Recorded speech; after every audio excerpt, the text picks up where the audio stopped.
감사합니다. 안녕하십니까? 강연의 첫날은 항상 부담이 됩니다. 그러나 소중한 시간이고 소중한 날이기 때문에 이 한 시간 열린 마음으로 말씀을 잘 들었으면 좋겠습니다. 기도하고 시작하겠습니다. 기도드리겠습니다. 살아계신 하나님 아버지, 감사합니다.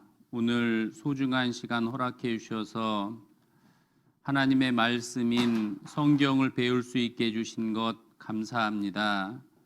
이 시간 주님이 함께 해주셔서 각 사람에게 필요한 말씀을 깨닫도록 도와주시고 또 마음속에 여러 가지 의문들을 풀 수 있는 시간이 될 수 있도록 도와주시길 원합니다. 하나님의 말씀이 우리 영혼을 환하게 비춰주시고 또 이 시간을 통해서 주님이 주시고자 하는 신령한 축복을 모두 얻을 수 있는 기회 되도록 도와주시길 원합니다. 처음부터 끝까지 하나님이 함께 해주시고 도와주시기를 부탁드리며 예수님의 이름으로 기도드렸습니다. 아멘. 요한복음 3장입니다. 요한복음 3장.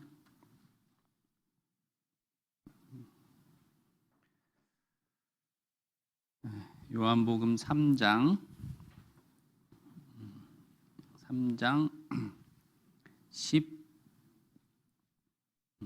16절입니다. 요한복음 3장 16절 같이 읽겠습니다.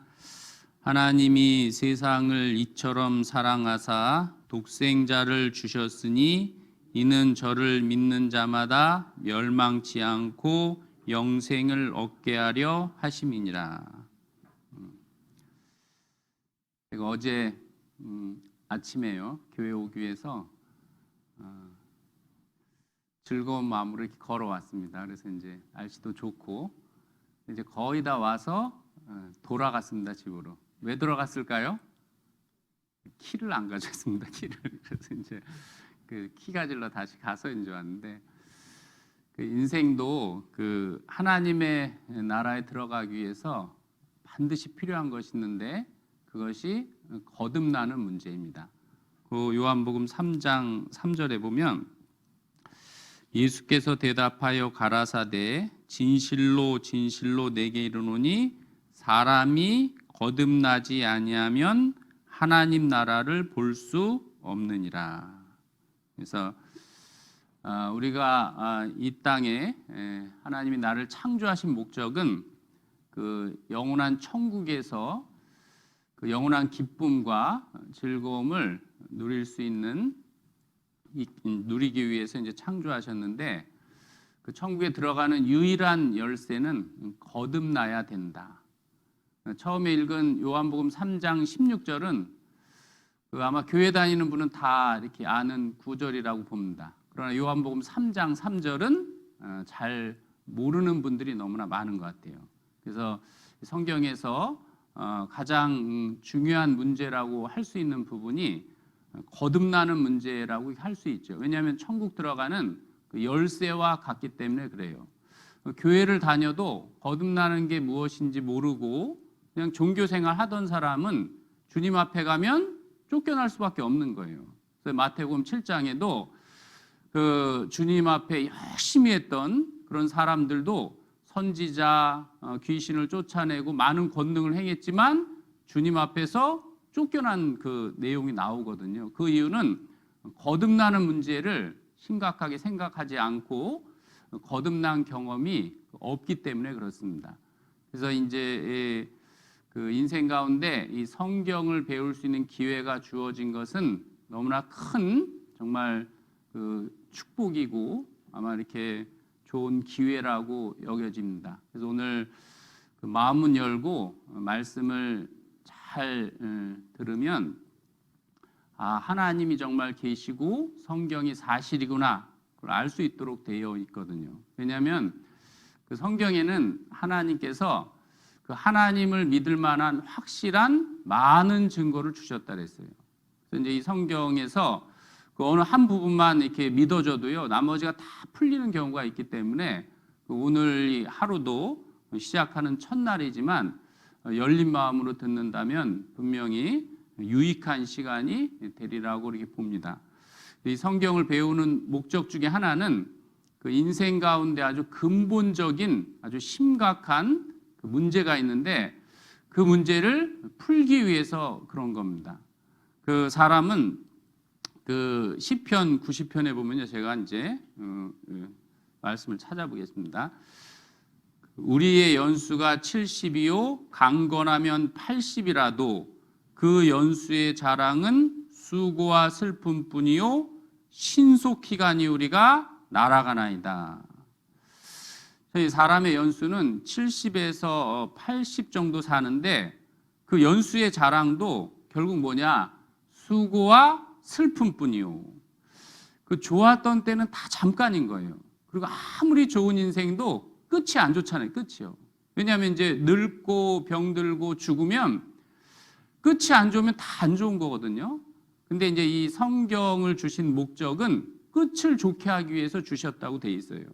그래서 이 그 인생에 내가 지금까지 너무나 어떤 고생을 많이 하고 그리고 이제 이 인생이 너무나 허무함을 느끼고 지금 최악의 상황이라 할지라도 이 말씀을 통해서 거듭남을 이제 경험하면 인생 끝이 좋도록 되어 있거든요.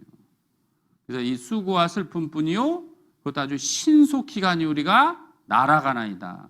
세월 참 빠르죠. 벌써 그냥 이렇게 쏜살같이 이제 시간이 흘러서 나이를 먹게 됐는데 정말 이렇게 정말 어릴 때가 있고 그리고 이제 이 청년의 때를 지나서 참 이 늙는 것은 시간 문제인데 이 시간도 너무나 사실은 빨리 지나간다는 거예요.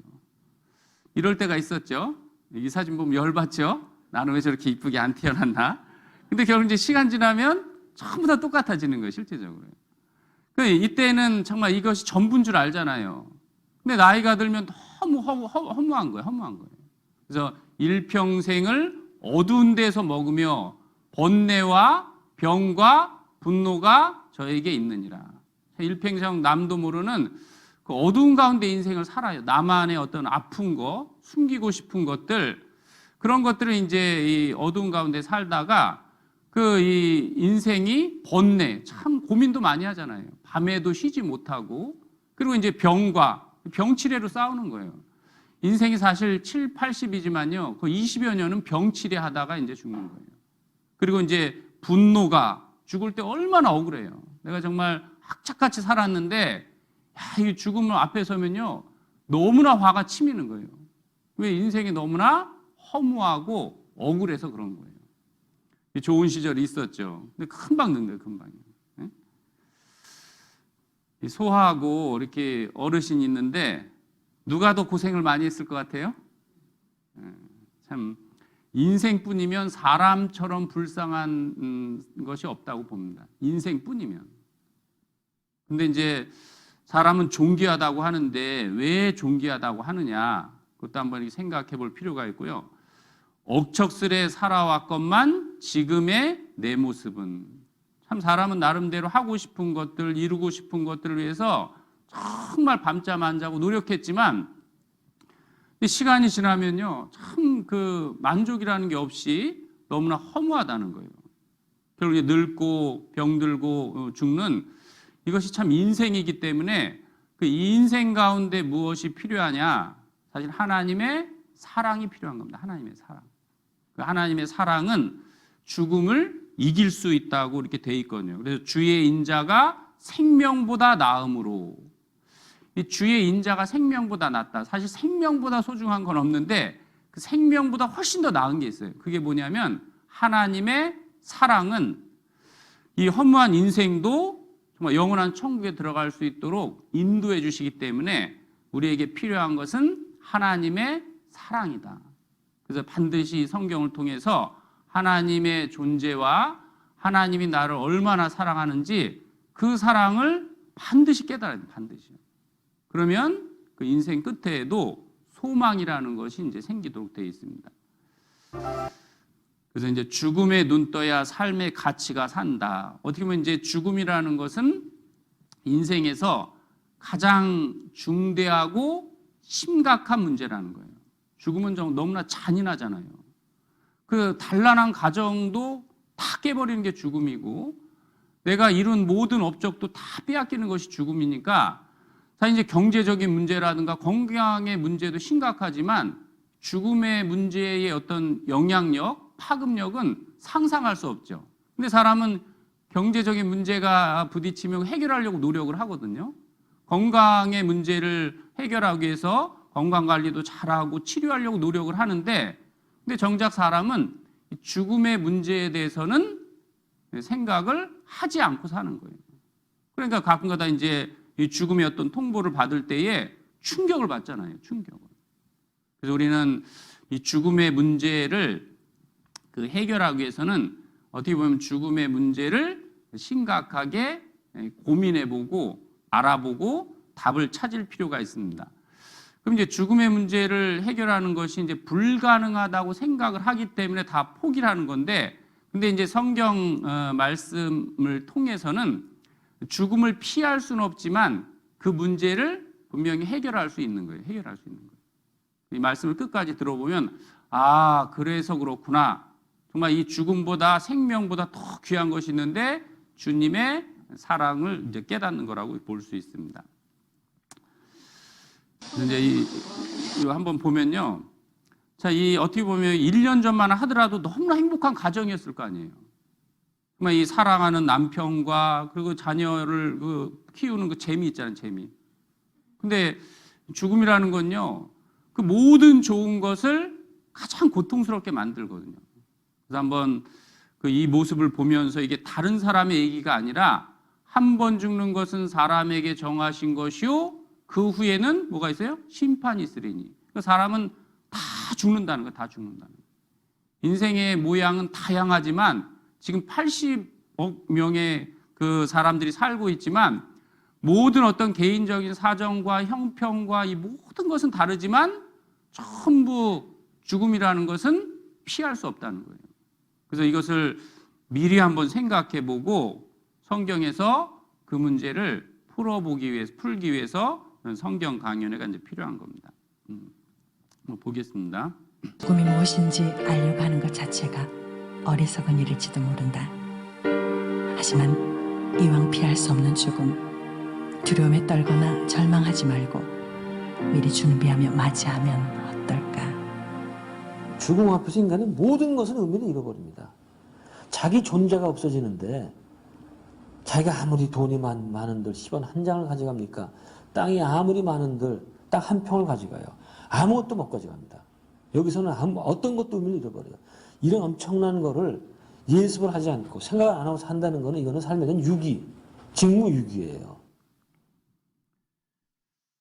그래서 이제 이 전도서 7장 그 1절부터 3절에 보면 아름다운 이름이 보배로운 기름보다 낫고 죽는 날이 출생하는 날보다 나으며. 우리는 이제 이런 생각을 할 수 있잖아요. 어떻게 죽는 날이 출생하는 날보다 나을 수가 있을까? 그럼 이 성경에서 만약에 이 문제를 해결해 주지 않는다면, 해결할 수 없다면 교회 다닐 필요도 없고 성경 배울 필요도 없는 거예요. 이 문제를 해결할 수 있기 때문에 하나님은 이제 이런 이 말씀을 기록해 놓으셨는데, 이제 초상집에 가는 것이 잔치집에 가는 것보다 나으니. 사람들은 초상집 가기 싫어할 수 있죠. 근데 이 잔치집, 남의 성공한 집에 가면 왜 이제 그 초상집에 가는 것이 낫다고 하냐면, 성공한 집에 가면요, 부러운 마음이 생기고 나도 그렇게 살고 싶어가지고 악착같이 세상에 소망을 두고 사는 거예요. 더 좋은 집, 그리고 더 어떤 부를 쌓기 위해서 세상에 뿌리를 두고 살기 때문에, 너가 이 잔치집에 가지 말고 초상집에 가서 지혜를 얻어라. 거기 가보니까 참 젊은 사람도 죽고 부자도 죽고 참 갑자기 죽는다, 갑자기. 그래서 이제 거기에서 무엇을 느껴야 되느냐? 아, 나도 죽는구나, 나도. 왜 그러냐면 모든 사람의 결국이 이와 같이 됨이라 산자가 이것에 유심하리로다. 살아있을 때 이것에 대해서 마음을 두어야 된다는 거예요. 물론 이제 죽음 문제를 생각하면 마음이 기분이 나쁠 수 있지만 그것은 뭐냐면 진정한 웃음을 얻기 위해서 그렇다는 거예요. 진정한 웃음을 얻기 위해서. 그래서 슬픔이 웃음보다 나음은 얼굴의 근심함으로 마음이 좋게 됨이니라. 그래서 이제 이 톨스토이하고 이제 이 스티브 잡스가 있는데, 톨스토이도 이제 성공한 사람이거든요. 이제 전쟁과 평화라는 글을 써서 엄청난 부와 명예를 쌓은 거예요. 근데 그것도 일시적인 기쁨이었어요. 왜 그러냐면, 죽음이 이 모든 것을 몰아간다고 생각을 하니까요, 인생 성공한 게 기쁘지 않은 거예요. 그 죽음에 대한 어두움 때문에 괴로워하다가 그 50세에 예수님을 만난 거예요. 그 예수님을 만나서 예수님이 나를 위해서 죽으신 걸 깨닫고, 그때부터는 자기 인생이 더 이상 어둡지도 않았고 죽음도 악으로 작용하지 않았다는 거예요.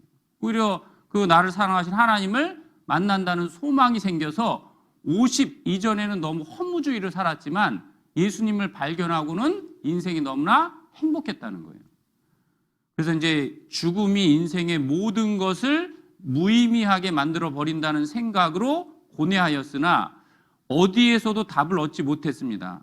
오늘 세상에서 이걸 풀어줄 수 있는 게 아니죠. 그러던 중 나이 50에 성경을 제대로 깨닫고 난 뒤에야 비로소 죽음의 절망에서 벗어날 수 있었다는 거예요. 이 죽음과 삶이 나에게 악으로 이제 생각되지 않았다는 거예요. 죽음조차도. 그리고 절망 대신에 죽음에 의하여 파괴되지 않는 삶의 환희와 행복을 나누는 경험을 하게 됐다. 죽음에 의해서 깨지지 않는 그 마음의 평강이라는 게 주어졌다는 거예요. 평강이. 그래서 이제 죽음. 톨스토이가 이제 한 말 중에 이 세상에 죽음만큼 확실한 것은 없다. 그런데 사람들은 겨우살이는 준비하면서도 죽음은 준비하지 않는다. 참 그것이 어리석다는 거예요. 죽는 날이 출생하는 날보다 나은 삶이 돼야 된다. 어떤 사람이 돈을 너무 많이 버는 거예요. 그럼 이제 이 경비행기 사가지고 여행하고 싶잖아요. 더구나 이제 봄이 되니까 막 보면 얼마나 좋겠어요. 그러니까 이제 다 이게 구경을 하면서 너무나 아름다운데, 근데 이 사람이 이제 그 이륙하는 건 배웠는데 착륙하는 기술을 안 배우고 탄 거예요. 그때부터 보는 게 재밌을까요? 재미없을까요? 공포스럽죠. 아니, 그 비행기를 이렇게 이륙하는 것은 이제 배웠지만 착륙하는 법을 배우지 못했다면 그때부터는 모든 것이 두려움과 고통이 될 수밖에 없죠. 그리고 결국 이제 추락하는 거죠, 추락. 이 모습을 보면요, 이분들은 사실 웃고 있잖아요, 웃고 있잖아요. 왜? 자기가 이 자리에 간다고 생각을 안 해. 근데 이분은 너무나 심각한 거예요. 이거 어떻게 할 수가 없는 거예요. 그러니까 이걸 그 앞의 세상을 모르니까는 이 고통을 누가 이해할 수 있냐 이거죠. 누가 이해할 수 있냐. 예전에 은장이 어르신이요, 80 먹은 은장이 어르신이 90 먹은 어르신의 나이 그 마음은 나도 잘 모른다는 거예요. 내가 80이지만 90 먹은 어르신의 그 마음은 나도 잘 모른다. 그러니까 사람은 이제 참 자신이 이렇게 되는 것이 아주 그 짧은 시간임에도 불구하고 남의 이야기처럼 생각한다는 거예요. 남의 이야기처럼. 그럼 이분에게 진짜 필요한 게 뭐겠어요? 이분에게 필요한 게. 다른 거 아무것도 위로가 안 되는 거예요. 위로가. 그래서 인생 수업이라는 책을 보면 죽음을 앞에 둔 사람들을 쭉 이렇게 인터뷰하고 이제 그 내용을 이제 정리한 결과가 뭐냐. 결국 인생 가운데 해야 될 것은 생애의 마지막 순간에 간절히 원하게 될 것, 그것을 지금 하라는 거예요. 그럼 생애 마지막 때 뭘 원할 것 같아요? 더 살고 싶다 그래, 더 살고 싶다. 그것을 지금 준비하고 있어야 그때 후회하지 않는 거예요. 요한복음 5장 39절에도 너희가 성경에서 영생을 얻는 줄 생각하고 성경을 상고하거니와. 이 성경을 배우는 목적은 그 영생을 얻을 수 있기 때문에 그런 겁니다. 그래서 이제 하나님은 우리에게 뭔가 주시려고 하는 분인 거예요. 내가 저에게 영생을 주노니 영원히 멸망치 아니할 터요 또 저희를 내 손에서 빼앗을 자가 없느니라. 하나님은 주시려고 하는 것이지 요구하는 게 아니라는 거예요. 사람들은 교회 다니면 뭘 해야 된다고 생각해요. 교회도 가야 되고 뭐 바쳐야 되고 봉사해야 되고 자꾸 요구한다고 생각을 하니까, 그러니까 아주 인생도 바쁜데 뭘 해야 된다는 생각 때문에 먼저 이 거부감을 가지고 있어요. 거부감. 근데 하나님을 크게 오해한 거예요. 하나님은 무엇을 받으려는 분이 아니라 생명과 호흡과 만물을 주시는 자이시다 그랬어요. 하나님은 내게 주시고자 하는 것이고 나는 걸 받아야 되는 거예요. 받는 건 되게 쉬운 거거든요, 실제적으로요. 그렇기 때문에 내가 저에게 영생을 주노니 영원히 멸망치 아니할 터요.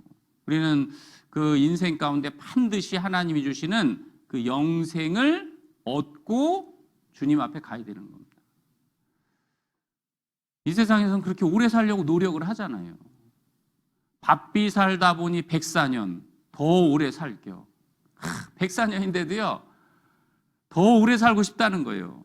그러니까 이 며느리는 속상하죠. 아이고, 내가 먼저 죽겠는 거예요, 그냥. 우리 할머니 어떻게 보면 진짜 이게 모시느냐고 힘들었는데 더 살고 싶다니까요. 며느리는 아주 웃고는 있지만 웃는 게 아니죠. 112회 생일 맞은 세계 최장수 남성, 영원히 살고 싶다. 그래서 이 사람은요, 영원히 살고 싶은 마음이 있기 때문에 그 영생을 얻기 전에는 절대 만족이 없습니다. 세상을 다 거머쥐어도요, 만족이 없는 거예요. 자식을 보란 듯이 잘 키워도 만족이 없어요. 아무리 좋은 집에 살고 좋은 차를 타고 다녀도 만족이 없는 거예요.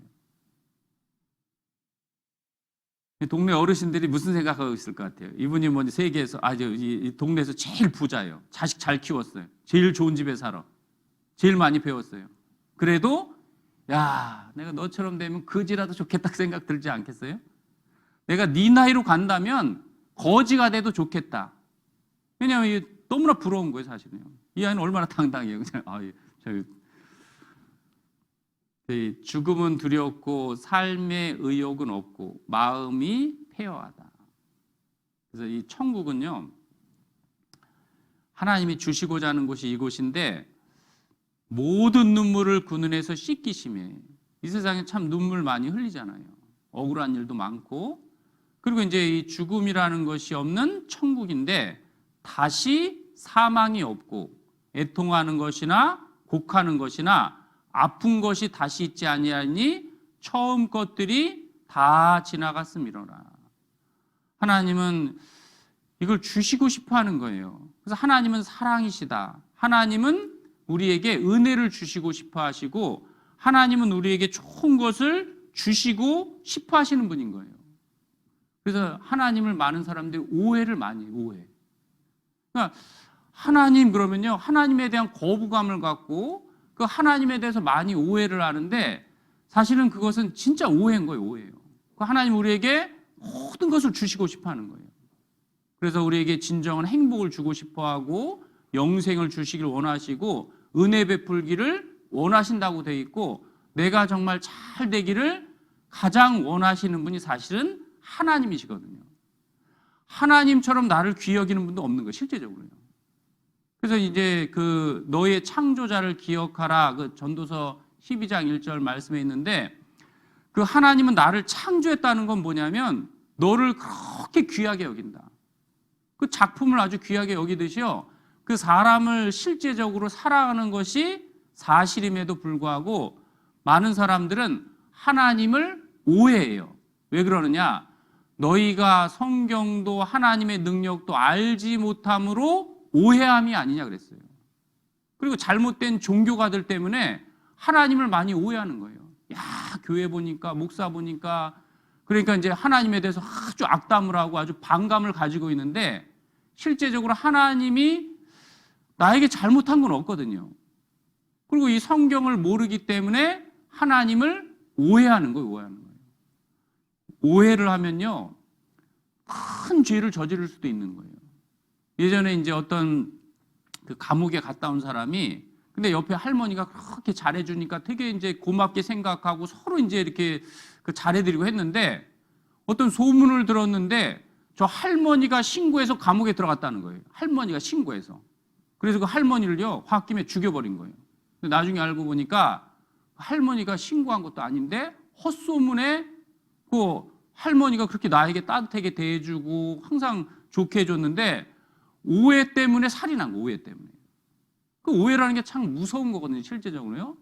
그 인생에서 가장 사실은 이제 그 큰 어떤 잘못 중에 하나는 그 하나님에 대해서 오해하는 것이 사실은 그것이 이제 큰 고통을 안겨줄 수밖에 없다는 거예요. 그래서 이제 이 모든 이 문제라는 것은요, 원망과 불평으로 문제 해결하는 게 아닌 거예요.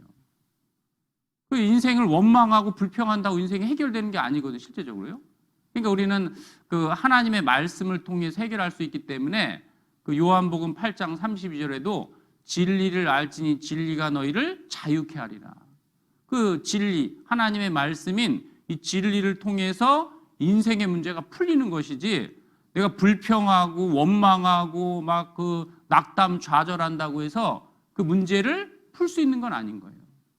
나보다 훨씬 더 뛰어나신 그 능력 있는 분 앞에서는 인생의 문제도 다 풀 수 있는 거거든요. 그래서 그 하나님은 나에게 좋은 것을 주시길 원하신다는 거예요. 그 하나님을 모르면요, 사람이 무엇인지도 모르잖아요. 도대체 내가 왜 사는지도 모르고, 사람은요, 나 그러면 내가 누군지도 모르는 거예요. 그러니까 삶의 목적도 모르는 거예요, 목적도.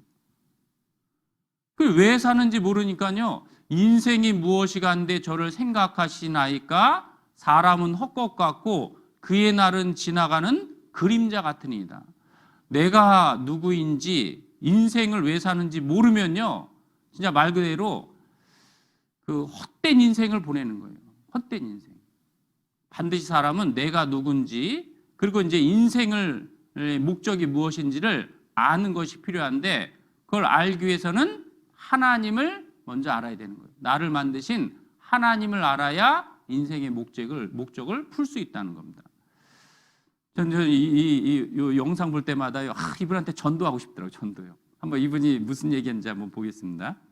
우리 사춘기 소녀들한테 얘기하고 싶은 건 제가 중학교 2학년 때쯤 그 학교를 내려오면서 계속 물었어요, 어른들. 이경규 씨 같은 분 뭐 이렇게 왜 사세요? 그냥 왜 사세요? 네 마디 같이 왜 사세요? 왜 사세요? 언니 왜 사세요? 아저씨 왜 사세요? 근데 뭐 대답이 거의 비슷했어요. 너도 커보면 알아. 너도 커보면 알아. 공부나 해. 공부나 해가 제일 공부나 해, 공부나 해. 그렇죠. 공부나 해. 왜 뭐 이런 거예요. 그때 정말 실망을 많이 했어요. 누군가 한 사람은 뭔가 대답이 있겠지 그랬어요. 무슨 대답인지를 모르는.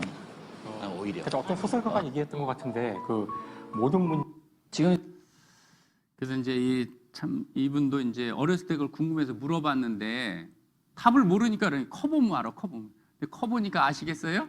커도 모르죠, 커도. 그래서 이제 그 어떻게 사는 게 옳은지 모르겠다 그랬잖아요. 이 사람도 이제 책을 많이 읽고 정말 인생의 그 목적을 찾기 위해서 그렇게 이 박이문 철학자인데요. 공부도 많이 하고 인생 많이 풀려고 노력을 많이 했어요. 근데 죽을 때 뭐라고 얘기했느냐? 인생의 답 찾아 평생 헤맸지만 결국 답이 없다는 답을 얻었다.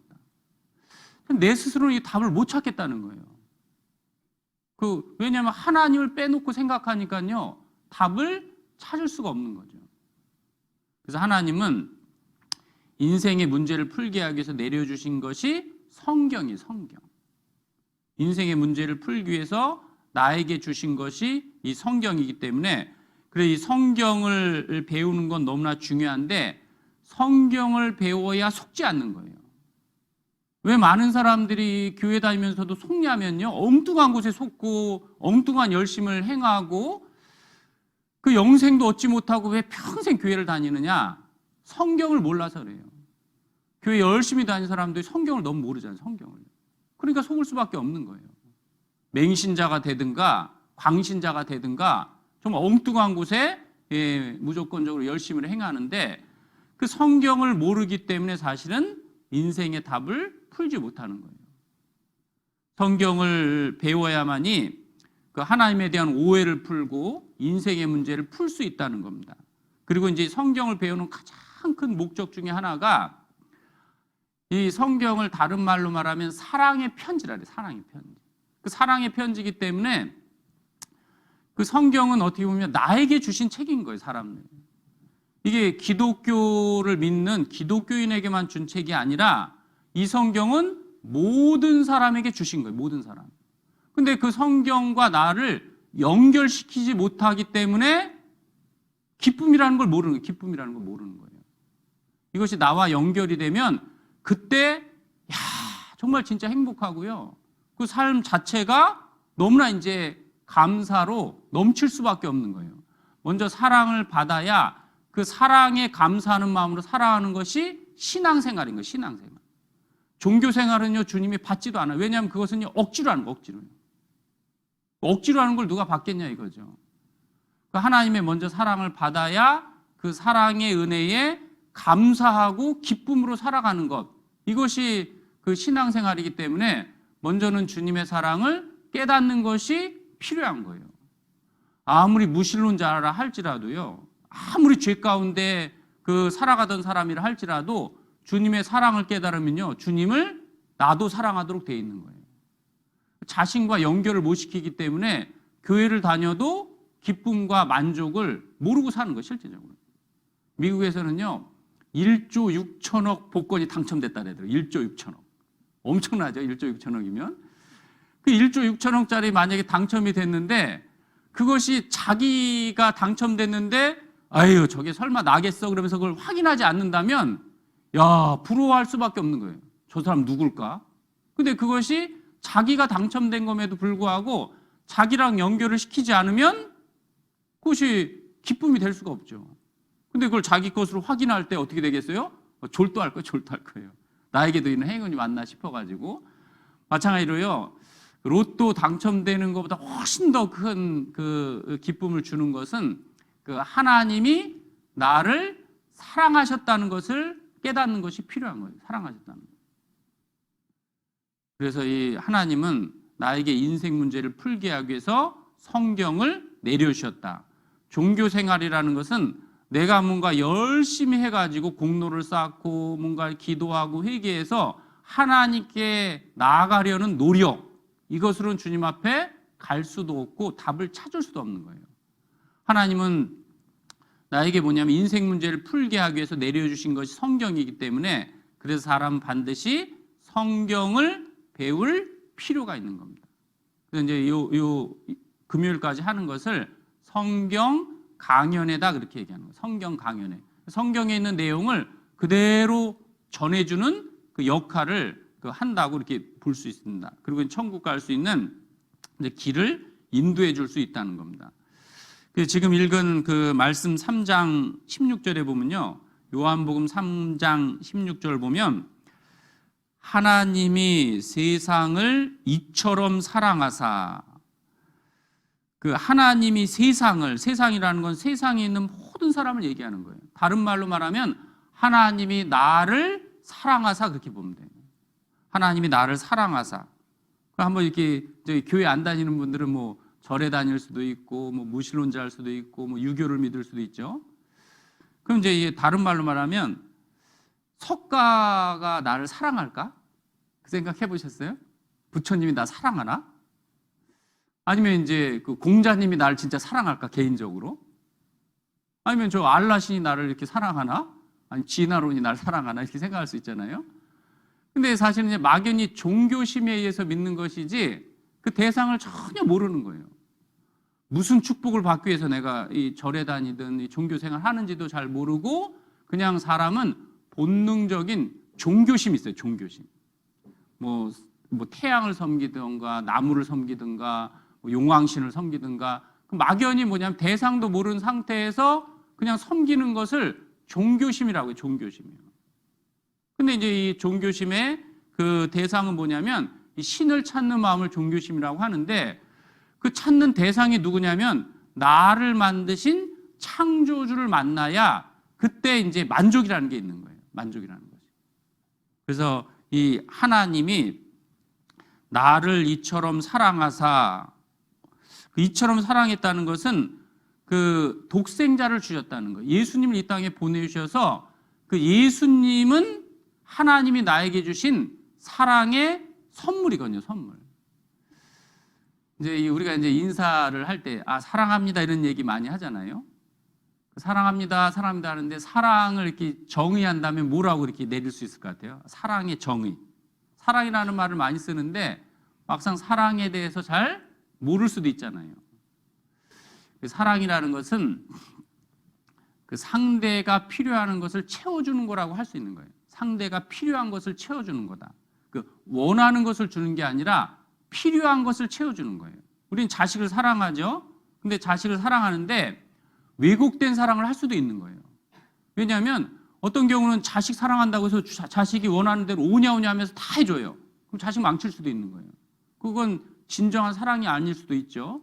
자식을 진정으로 사랑하면 잘못을 했을 때는 책망도 할 줄 알고, 그리고 낙담할 때는 위로해 줄 수도 있고, 또 미래에 필요한 것들을 미리 부모님은 준비해 주고 후원해 줄 수 있잖아요. 왜? 그것이 이제 사랑이라고 할 수 있는 거예요.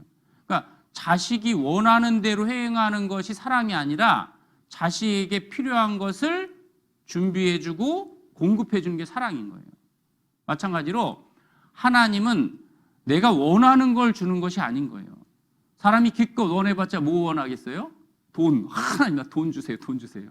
우리 가정의 행복, 건강. 근데 하나님이 그걸 준다고 행복하지 않기 때문에 세상에서 제일 행복한 사람은 돈 많은 사람이 행복할 거 아니에요.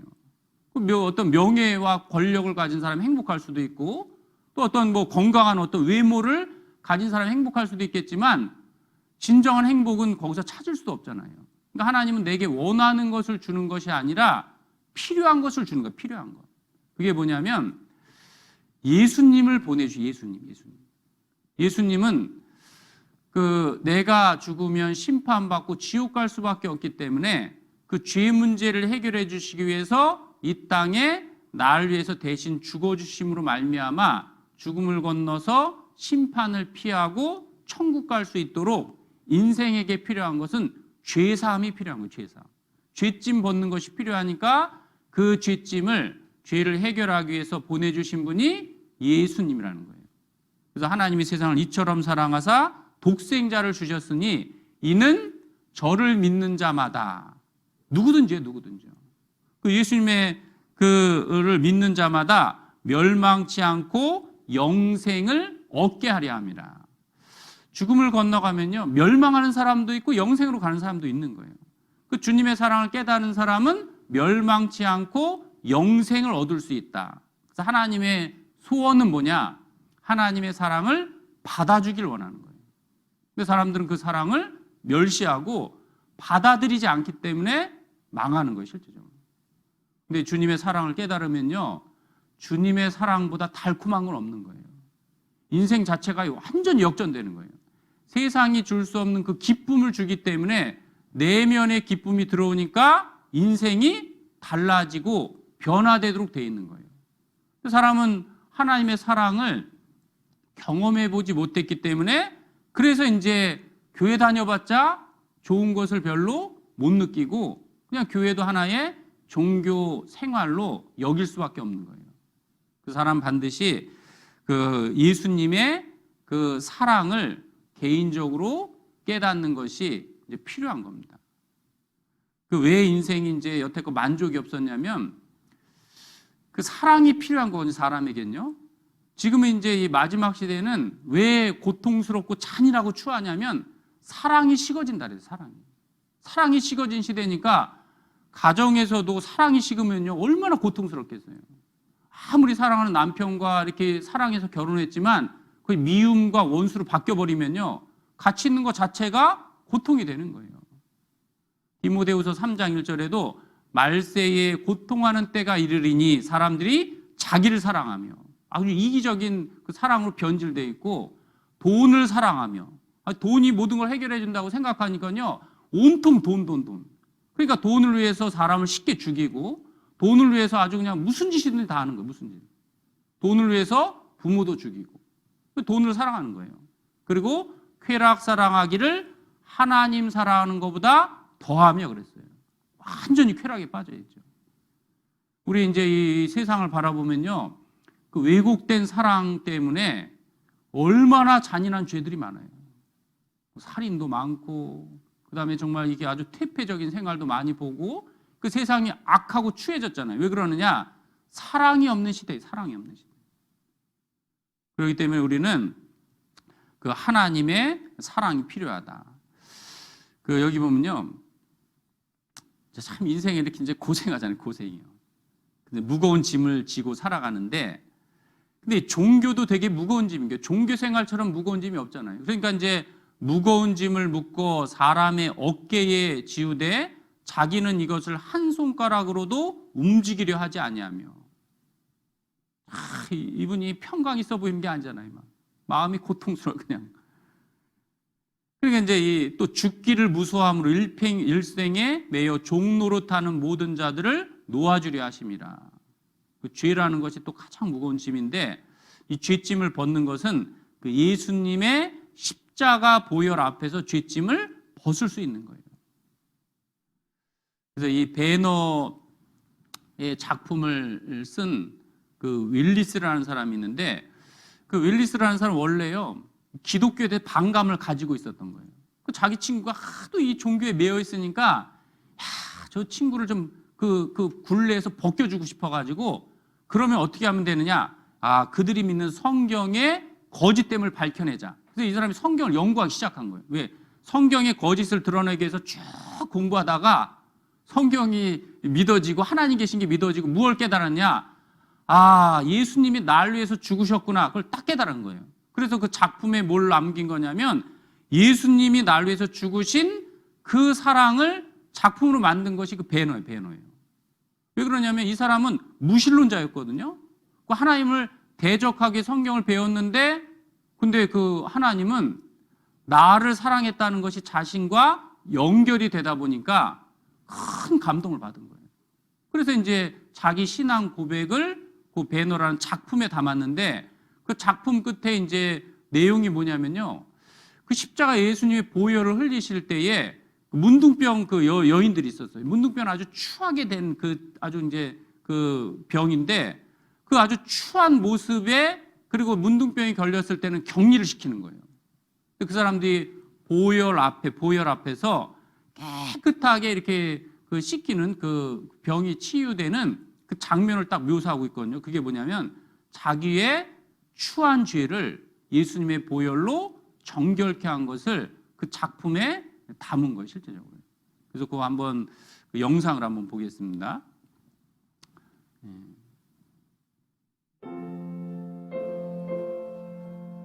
앞에 불 꺼주면 좋은데 불이 끄는데.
여기 계신 모든 분은 그 예수님의 사랑을 통해서 반드시 죄 문제를 해결해야 됩니다.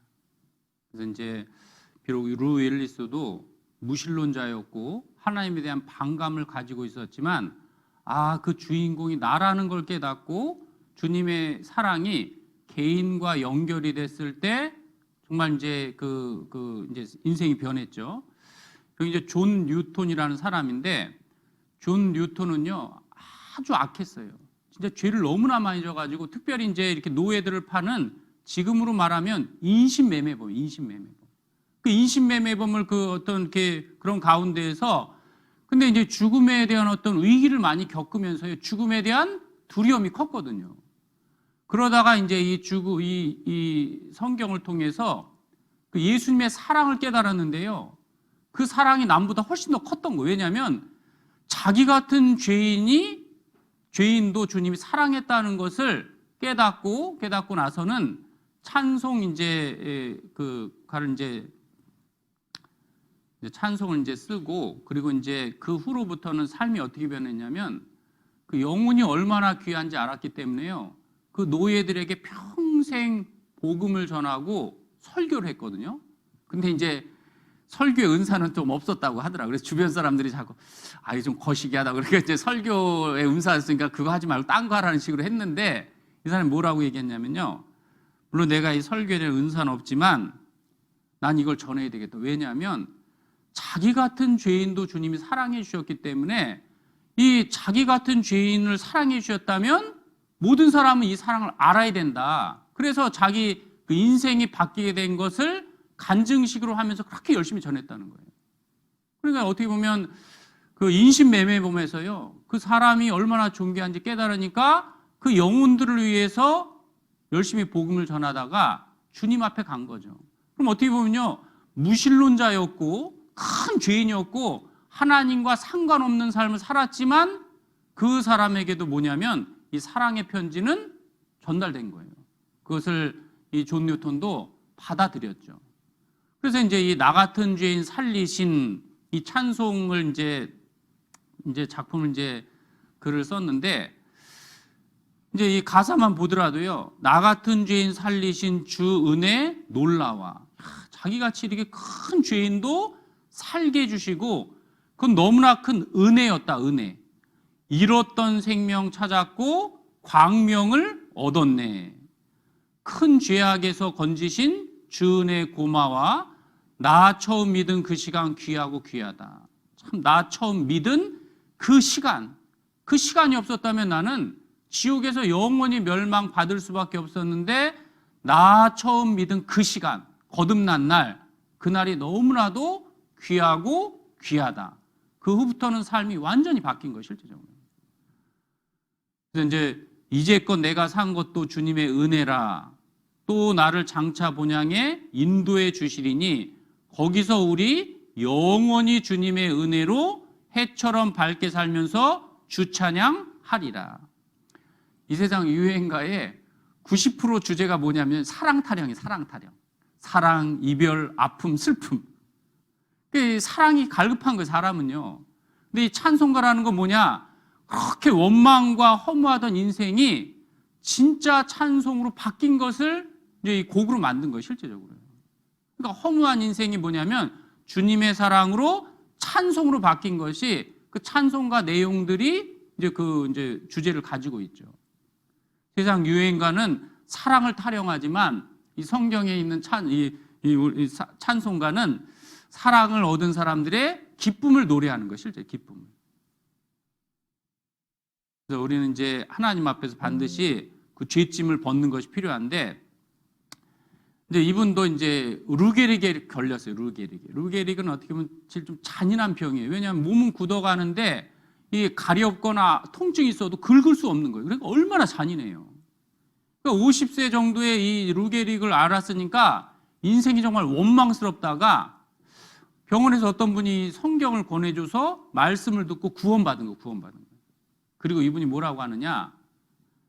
자기는 너무 행복해가지고 매일 휠체어 타고 다니면서 전도하고 있다는 거예요. 그러면서 나는 이 죽을 병에 걸렸기 때문에 다른 사람들은 나를 불쌍하다고 하지만 나는 저 믿지 않는 사람이 너무나 불쌍하다고.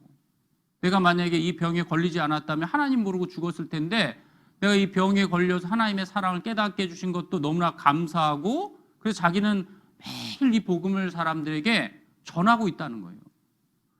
그런 어떤 허무한 인생, 누구도 의사도 해결해 주지 못하는 그 문제를 하나님의 사랑을 깨달으니까 이 사람은 진짜 행복해진 거예요. 행복해진 거예요. 왜냐하면 천국 간다는 확실한 믿음을 소유했기 때문에 그렇죠.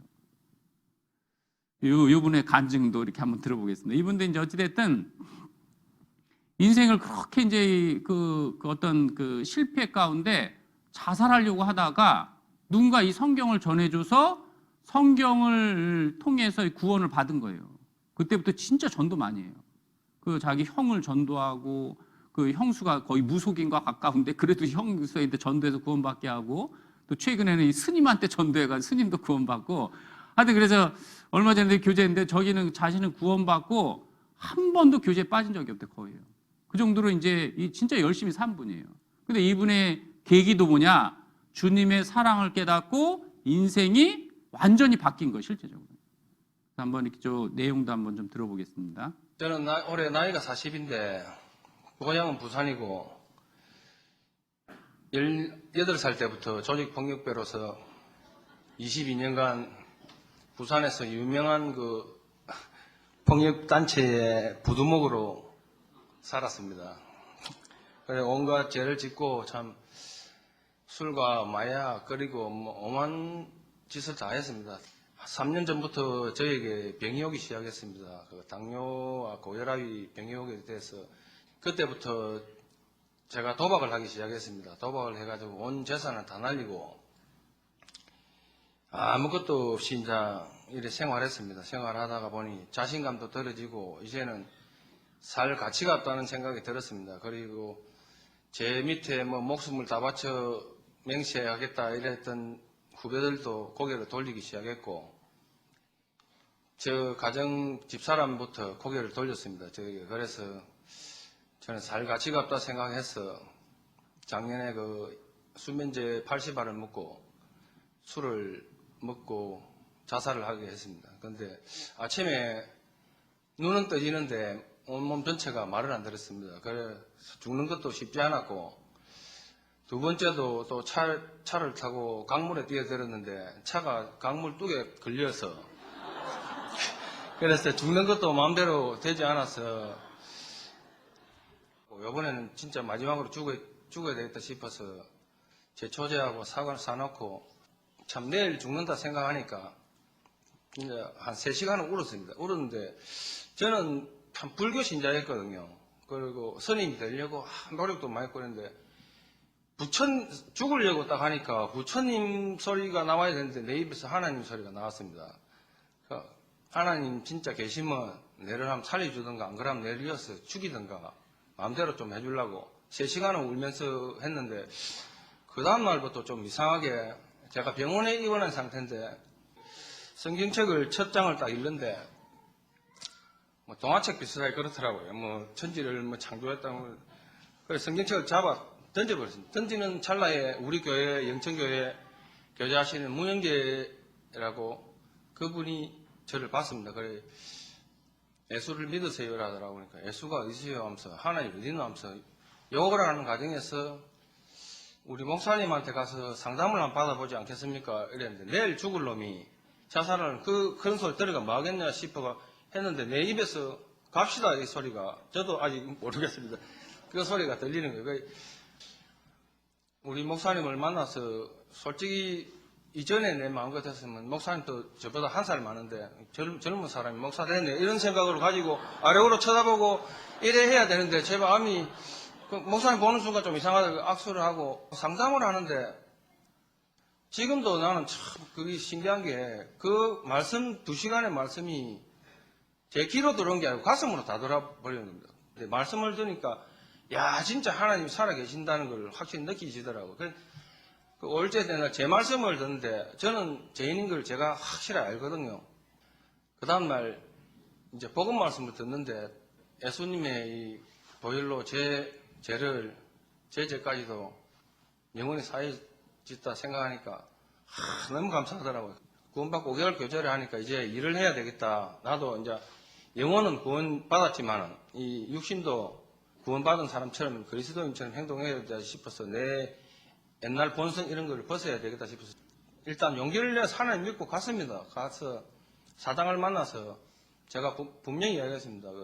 저는 교회를 다니고 있고 그리스도인이고 일은 한 번도 안 해봤습니다. 근데 열심히는 하겠습니다. 이러니까 그 사람도 그래 일 해봐라 하더라고요. 근데 목사님하고 교제를 하니까 목사님도 열심히 한번 해보라고 하더라고요. 그런데 갔는데 이 일이 12시간 반을 일하는데 삽질을 12시간 반을 해야 돼요.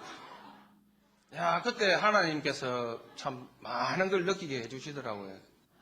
하나님께서 새벽에 깨워주시고, 저는 새벽 6시 새벽 6시까지 술을 먹어봤어도 일어나 본 적이 없거든요. 근데 새벽 6시에 일 바퀴 채워서 그 먼 데를 보내주시고, 10시 되가 집에 퇴근합니다. 퇴근해서 재워주시고, 그리고 저는 3년 동안 웃어보지 못했습니다. 구원받기 전에는. 웃지도 못했고,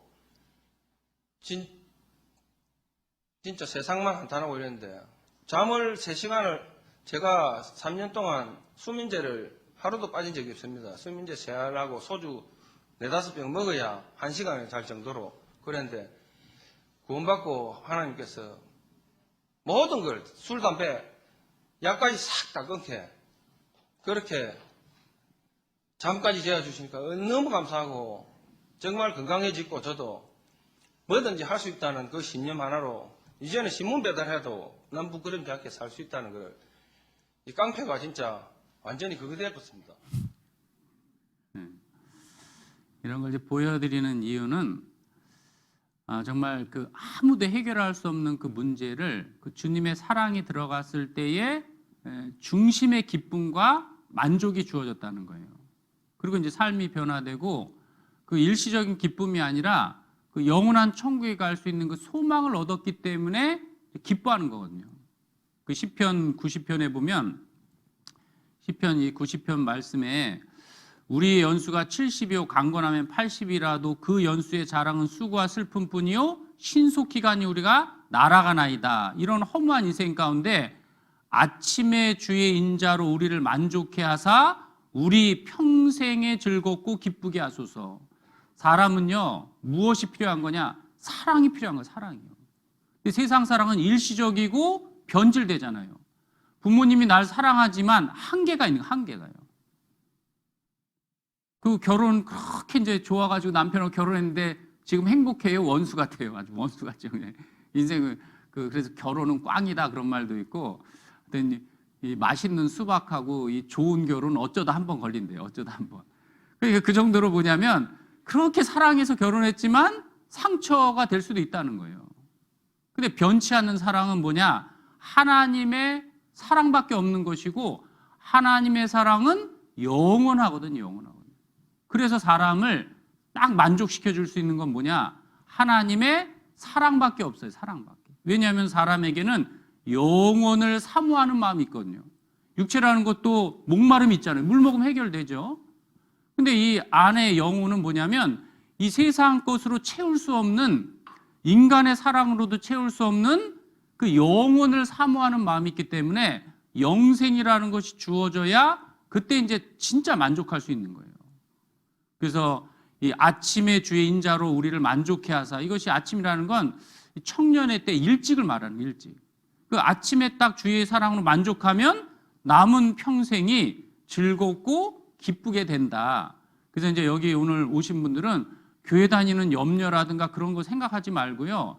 내가 이 자리에 온 것은 성경을 통해서 그 영생을 소유할 목적으로 이곳에 왔다. 그런 생각을 하는 것이 필요하고, 강연의 목적도 그렇습니다. 퀴즈 하나 낼게요. 사도 바울의 직업이 뭘까요?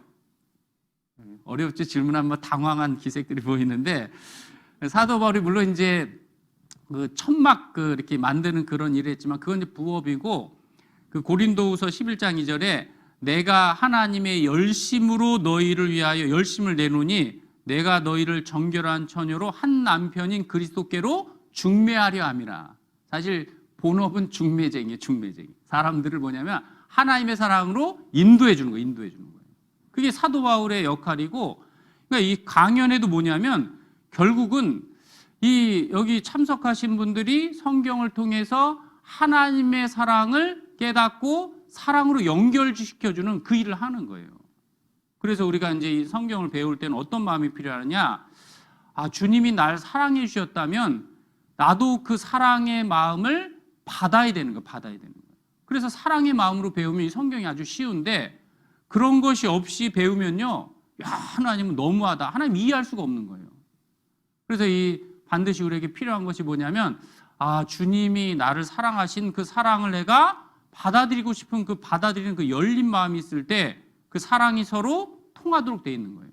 그 요한복음 그 5장 39절에 보면요, 성경을 배우는 목적이 명확히 되어 있고 그 마음의 태도는 어떠해야 되느냐. 5장 39절에 보면 너희가 성경에서 영생을 얻는 줄 생각하고 성경을 상고하거니와 이 성경이 곧 내게 대하여 증거하는 것이로다. 그러나 너희가 영생을 얻기 위하여 내게 오기를 원하지 아니하는도다. 42절에 보면 다만 하나님을 사랑하는 것이 너희 속에 없음을 알았노라. 그 바리새인과 서기관들은 열심히 있는 종교가 있어요. 근데 목적은 뭐냐? 오직 돈, 탐욕, 그리고 사람 앞에 잘 보이려는 명예심으로 주님을 섬겼거든요. 그러다 보니까 그 사랑의 예수님이 왔지만요, 예수님을 십자가에 못 박혀 죽인 거예요. 왜 그러냐? 너희 속에 하나님을 사랑하는 마음도 없이 자기 소욕을 채우기 위해서 어떻게 보면 종교라는 것을 이용한 거나 마찬가지인 거예요. 그렇기 때문에 너희가 성경에서 영생을 얻는 줄 생각하고 성경을 배우면 영생을 얻을 수 있는데, 근데 너희가 원치 않았다 그래요. 원치 않았다. 다른 말로 말하면 딱 하나, 원하는 마음, 찾는 마음, 그 마음만 있으면 누구든지 그 사랑을 다 깨달을 수 있고 그 사랑 안에서 만족할 수 있는 거예요. 그럼 이제 중요한 것이 뭐냐면 하나님이 실제적으로 계시느냐, 이제 이 부분이 이제 중요한 거예요. 하나님이 계시느냐.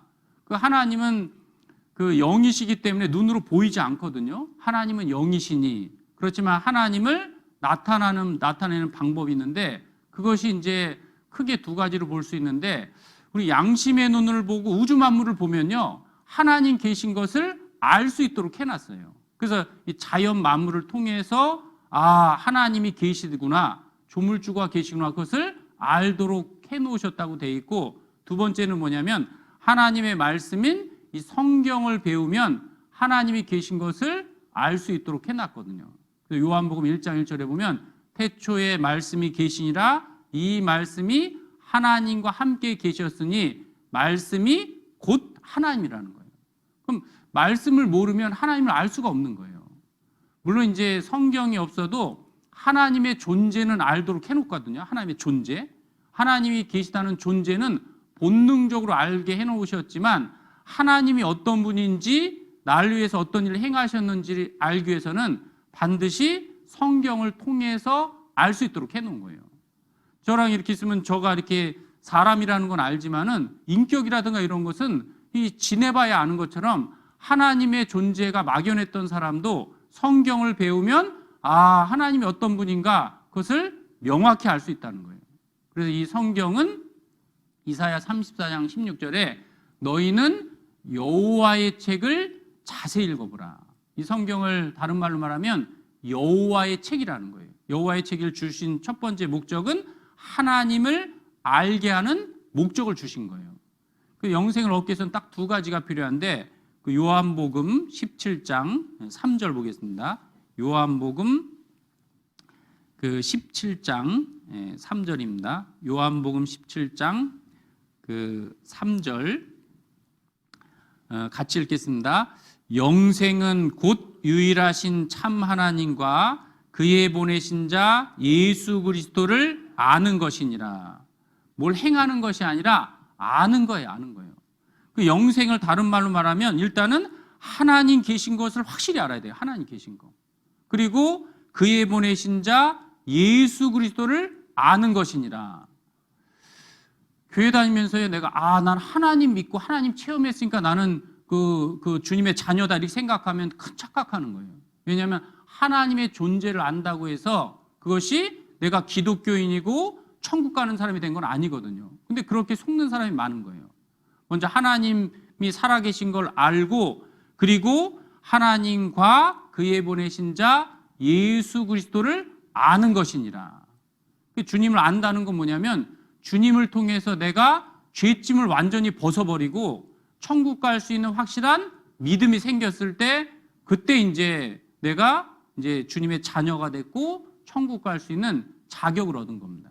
영생의 조건은 첫째 하나님 계신 걸 증거하는 거예요. 그래서 이제 1일차부터 이제 4일차까지는 하나님의 살아계심을 증거하고 마지막 날 5일차에는 예수님과 나와의 그 관계를 그 연결을 짓는 그 내용이기 때문에 끝까지 이 5일 동안 말씀만 쭉 들으면요 문제가 다 풀리도록 돼 있어요. 왜냐하면 아는 거니까 잘 들으면 되는 거예요. 잘 들으면 뭘 행하는 것이 아니라 말씀을 잘 듣는 것이 이제 필요합니다.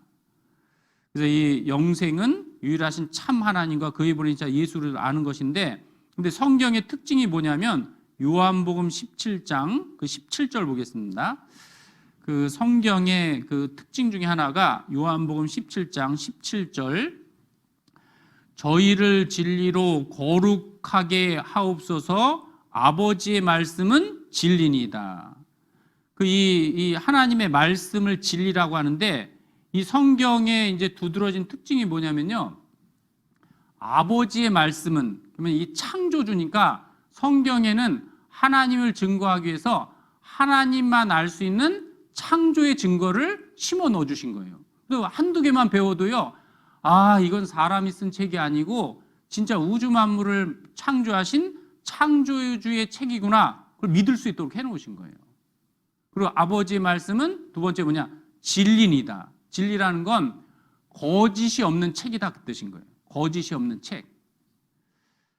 사실은 자신을 믿는 것도 어리석은 거예요. 자신은 불완전하거든요.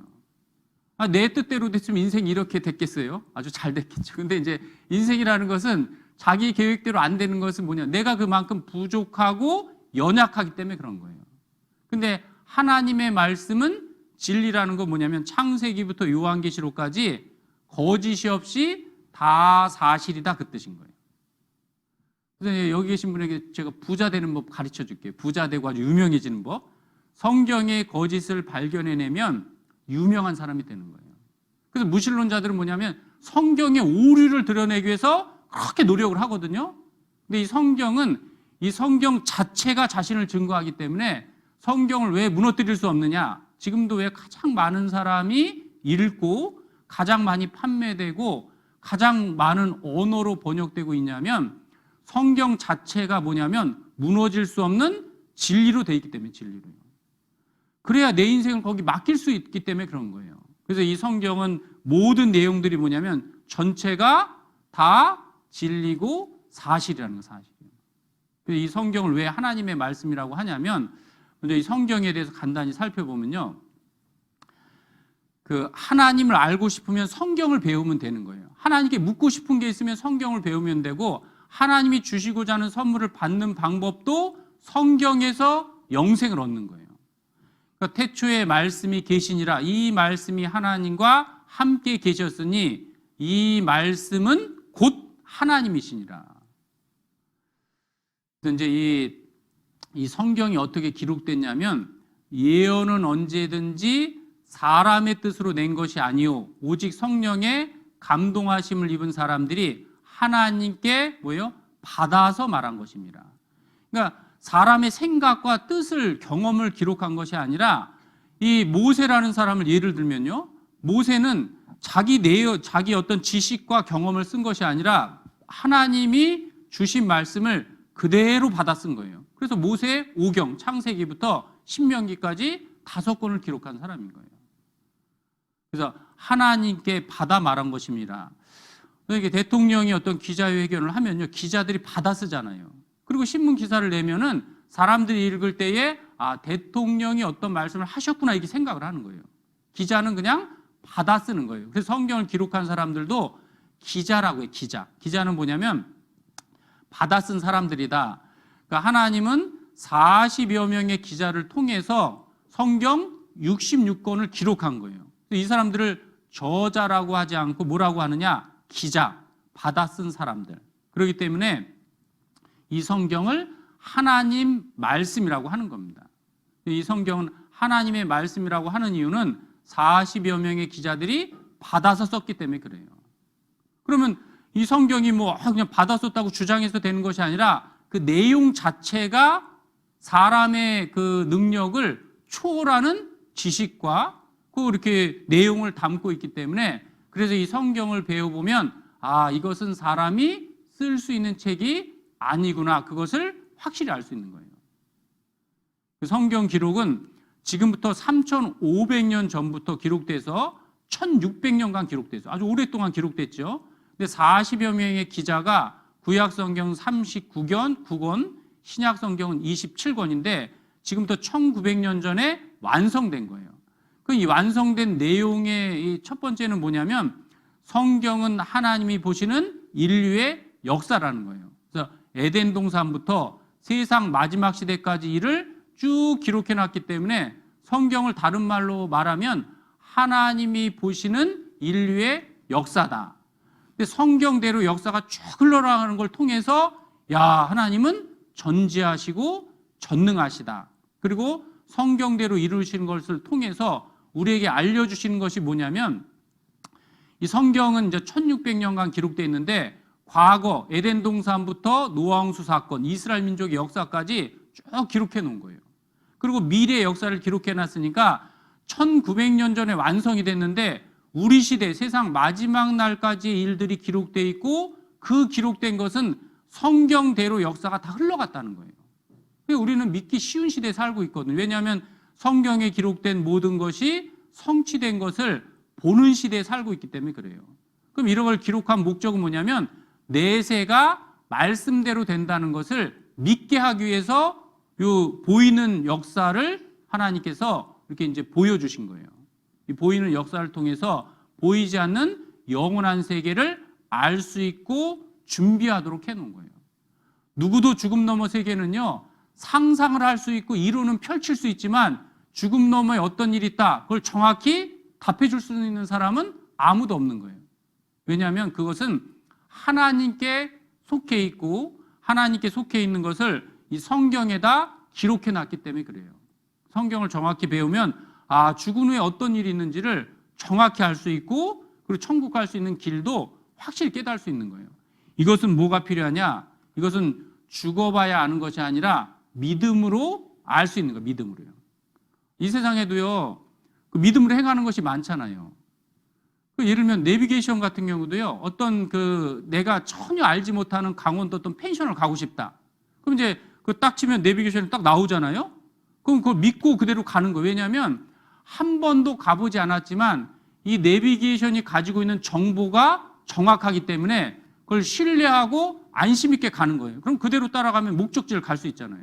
거기에도 뭐가 필요해요? 믿음이 필요해요. 믿음.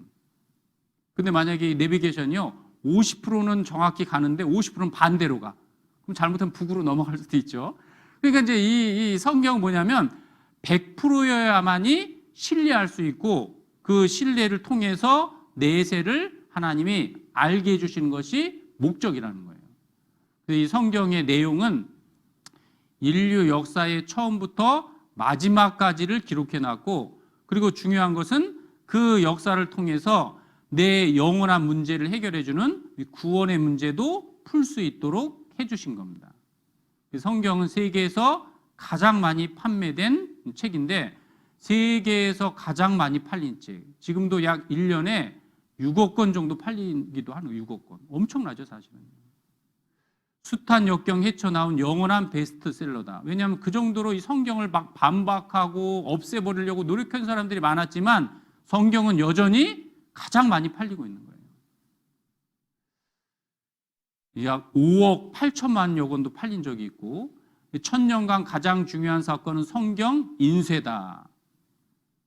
그래서 이제 이 지구촌 2377개 언어로 번역되어 있고 지금은요 전 세계 3435개 언어로 성경이 번역되어 있다. 이제 이런 궁금증을 가지고 올 수 있는 거예요. 왜냐하면 그럼 성경이 이렇게 중간중간 변질되고 고치고 이러지 않았느냐 이런 의심을 가질 수 있거든요. 우리가 읽는 이 성경은 약 1000년도에 쓴 그 시나이 반도에서 발견된 그 사본을 가지고 이렇게 기록했기 때문에 사람들은 뭐냐면 예전의 사본과 지금의 사본이 진짜 똑같은지 어떻게 아느냐, 고친 것인지 어떻게 아느냐 그런 의심을 가지고 있을 때 이 쿰란 동굴에서 약 2200년 전 사본이 발견됐어요. 2200년 사본. 근데 사본과 지금 성경을 대조해 보니까 내용이 전혀 틀리지 않다는 걸 알은 거예요. 그래서 이제 현존 최고 구약 사회문서 발견지 1947년도에 이 쿰란 동굴에서 발견됐는데 이 사회사본을 통해서 무엇을 알게 됐느냐? 사회사본의 발견의 그 의미는요, 성경이 후대에 몇몇 사람들에 의해서 고쳐진 것이 아닌가 하는 의심이 사라지게 됐다는 거예요. 지금도 이사야 사본은요, 이스라엘 그 성경 박물관에 가면 1장부터 66장까지 그대로 뭐냐면 똑같이 기록되어 있어요. 지금 읽는 성경하고. 근데 이 내용들이 뭐냐면 우리 시대에 지금 일어나는 일들이 이루어지고 있다는 거예요. 이게 이제 이사야 사본이 그대로 있거든요. 그 신약 성경 사본은요, AD 350년경 그 만들어진 사본이 지금도 책으로 그대로 있기 때문에 이것은 고치거나 변질시킬 수 없는 거예요. 그래서 이제 이 너희는 여호와의 책을 자세히 읽어보라. 우리 이 성경을 배울 수 있는 기회를 가진 겁니다. 그리고 어떤 글이라는 걸 보면요, 우리가 그 글을 통해서 그 사람 수준을 알 수 있는 거예요. 우리가 이걸 읽어보면요, 말씀 길고 긴 말씀 2시간이나 되네. 그것도 2시부터 7시까지. 말씀 목사님이 하네. 재미있게 하네. 말씀 끝나고 간식 주네. 콜팝 맛있는 콜팝. 이거를 그러면 이게 어린아이가 쓴 것 같아요? 아니면 대학 교수 정도가 쓴 것 같아요? 이 글을 읽어보면 그 사람의 수준과 능력을 알 수 있는 거예요, 실제적으로. 근데 이것은 이제 최종의 할머니가 쓴 글인데요. 글씨체는 비슷해도 사랑하는 남편에게 벌써 20년이 되었네요. 사고로 남편 먼저 보냈을 때 하늘 무너지는 것 같았어요. 밤이 되면 아이들을 재우고 살아생전 부르던 남편 생각이 나 말없이 울었습니다. 없는 살림에 혼자 자식들과 살 생각을 하니까 참 기가 막히더군요. 밥 달라는 자식 굶길 수 없어 살다 보니 보고 싶은 마음 지금 여기까지 왔습니다. 여보 나 당신 애들 다 결혼시켰습니다. 고생했다고 한 번만 말해줘요. 오늘따라 당신이 너무 보고 싶어요. 이 글을 보면요, 글씨체는 비슷하지만 이건 정말 그 나이가 든 인생을 오랫동안 고생하면서 산 그 사람이 쓴 것을 우리가 알 수 있는 거예요. 그러니까 이제 어떻게 보면 사람의 어떤 수준도 글이라는 걸 통해 알 수 있다면 이것도 작품을 보면 이렇게 수준을 알 수 있잖아요. 마찬가지로 이 세상에 많은 책이 있지만요, 여호와의 책과는 큰 차이가 있는 거예요. 그냥 큰 차이가.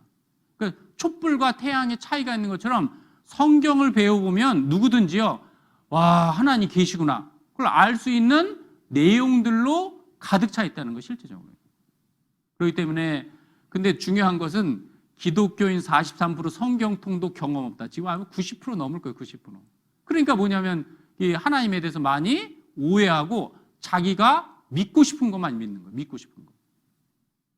그래서 이제 이 사람이요, 의패 감별 자격증을 따낸 이 최초로 이 외화 의패 감별 자격증을 땄는데, 이 사람이 한 명언 중에 하나가 진짜를 제대로 알아야 가짜가 보입니다. 왜 요즘에 사이비 교주 막 이상한 이단에 빠지냐면 성경을 모르니까 빠지는 거예요. 사도행전 4장 그 말씀에 다른 이로서는 구원을 얻을 수 없나니 천하 인간에게 다른 이름을 우리에게 주신 일이 없습니다. 그 한 말씀만 확실히 알아도요, 아무리 뭐 이상한 사람들이 나타나도요 속지 않는 거예요. 왜? 다른 이로서는 구원이 받을 수 없거든요. 근데 성경을 모르니까 사람들이 엉뚱한 뭐 이제 그 미혹돼 가지고 진짜 어리석잖아요. 그래서 이 먼저는 성경을 제대로 배우면요, 가짜가 보일 수밖에 없는 거예요. 믿음은 들음에서 나니까요, 하나님의 말씀을 잘 듣는 것이 그래서 중요하다고 우리 볼 수 있습니다. 그래서 이제 성경이 하나님 말씀이라는 그 증거 중에 하나가 성경에는 첫째 뭐냐면 창조에 대한 기록이 담겨 있어요. 창조에 대한 기록.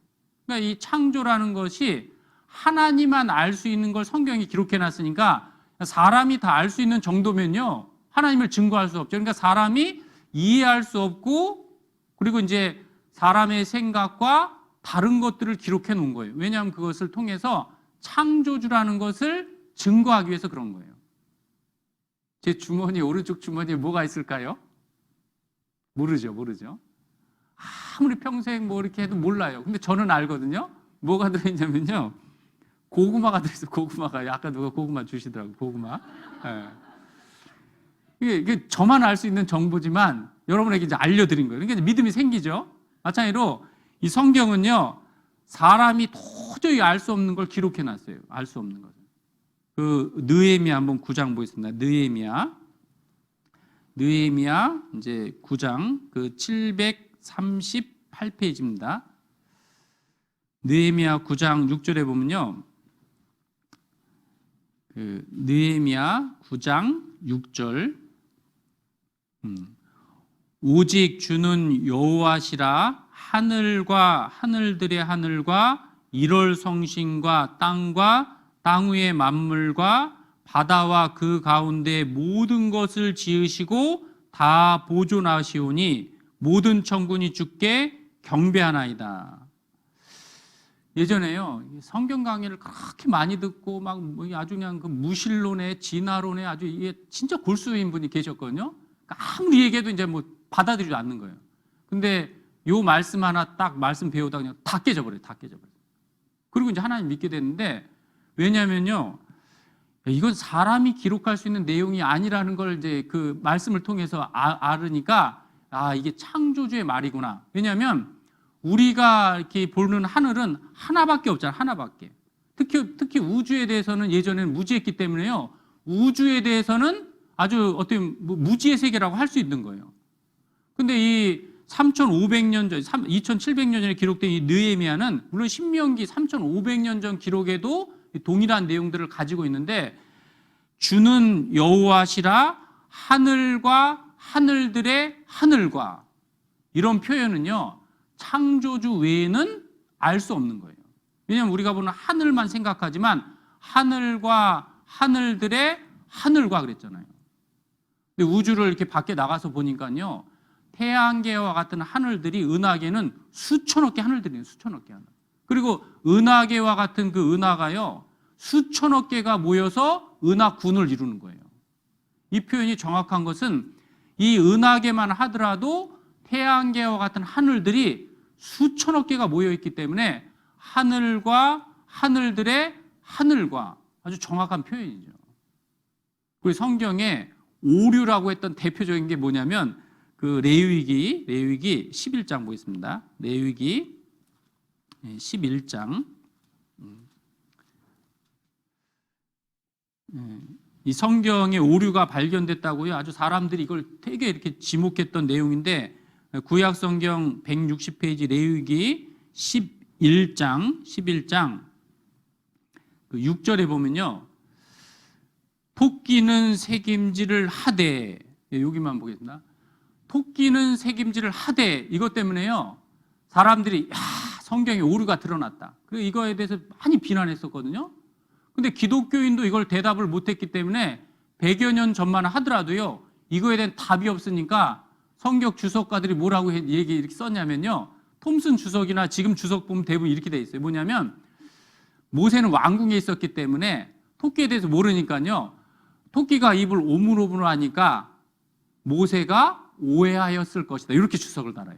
그럼 큰일 나죠. 성경이 틀리다는 내용이니까.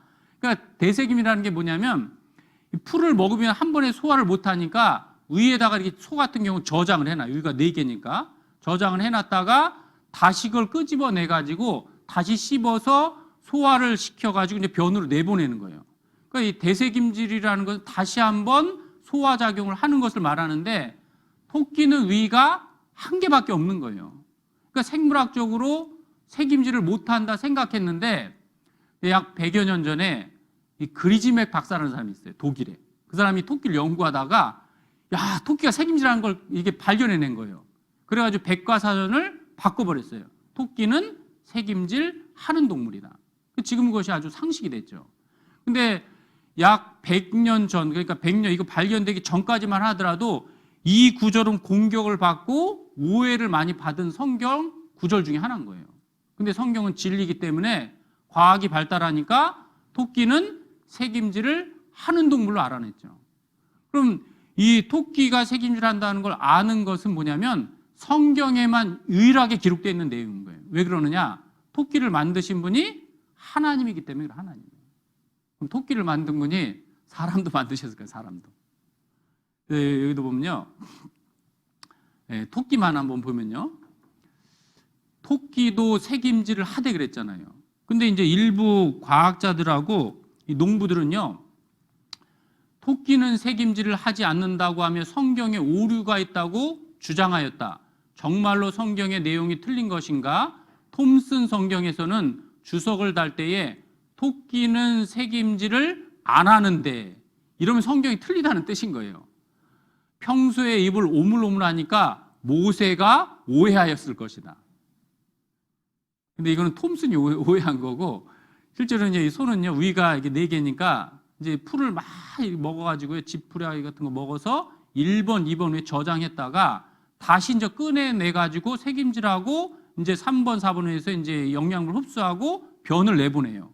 그러니까 위가 4개니까 생물학적으로 책임질을 할 수 있는데 토끼는 뭐예요? 위가 하나예요, 하나. 그러니까 이것이 이 책임질하는 것이 불가능하다고 생각을 했는데 근데 토끼가 실제적으로 책임질하는데 어떤 방법으로 하냐면요. 칡덩쿨이라든가 이 풀을 먹어요. 그럼 소화를 못하니까 냉장고에다 일단 저장을 해놔요. 저장을. 그리고 이 첫 번째 눕는 변과 두 번째 눕는 변을 다르게 써요. 다르게. 첫 번째 눕는 변을 뭐라고 하느냐? 식변이라고 하는데 이것을 다시 먹어요. 다시 먹어. 그래서 이 흡수를 시켜가지고 일반 변을 배출하니까 이게 뭐냐면 변을 통해서 이게 책임질하니까 지금은 사료 주니까 그렇지 예전에 풀을 뜯어 먹을 때는요. 책임질 안 하면 죽어버려요. 영양실조로. 그래서 반드시 뭐냐?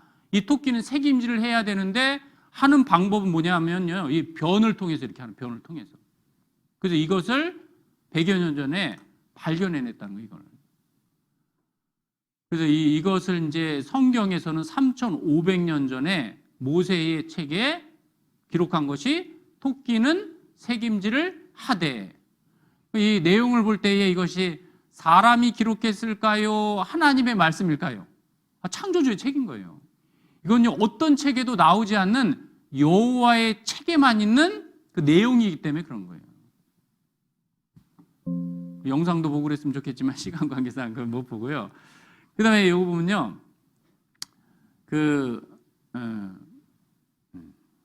좀 이렇게 하면 시간이 걸리니까 요거만 보겠습니다.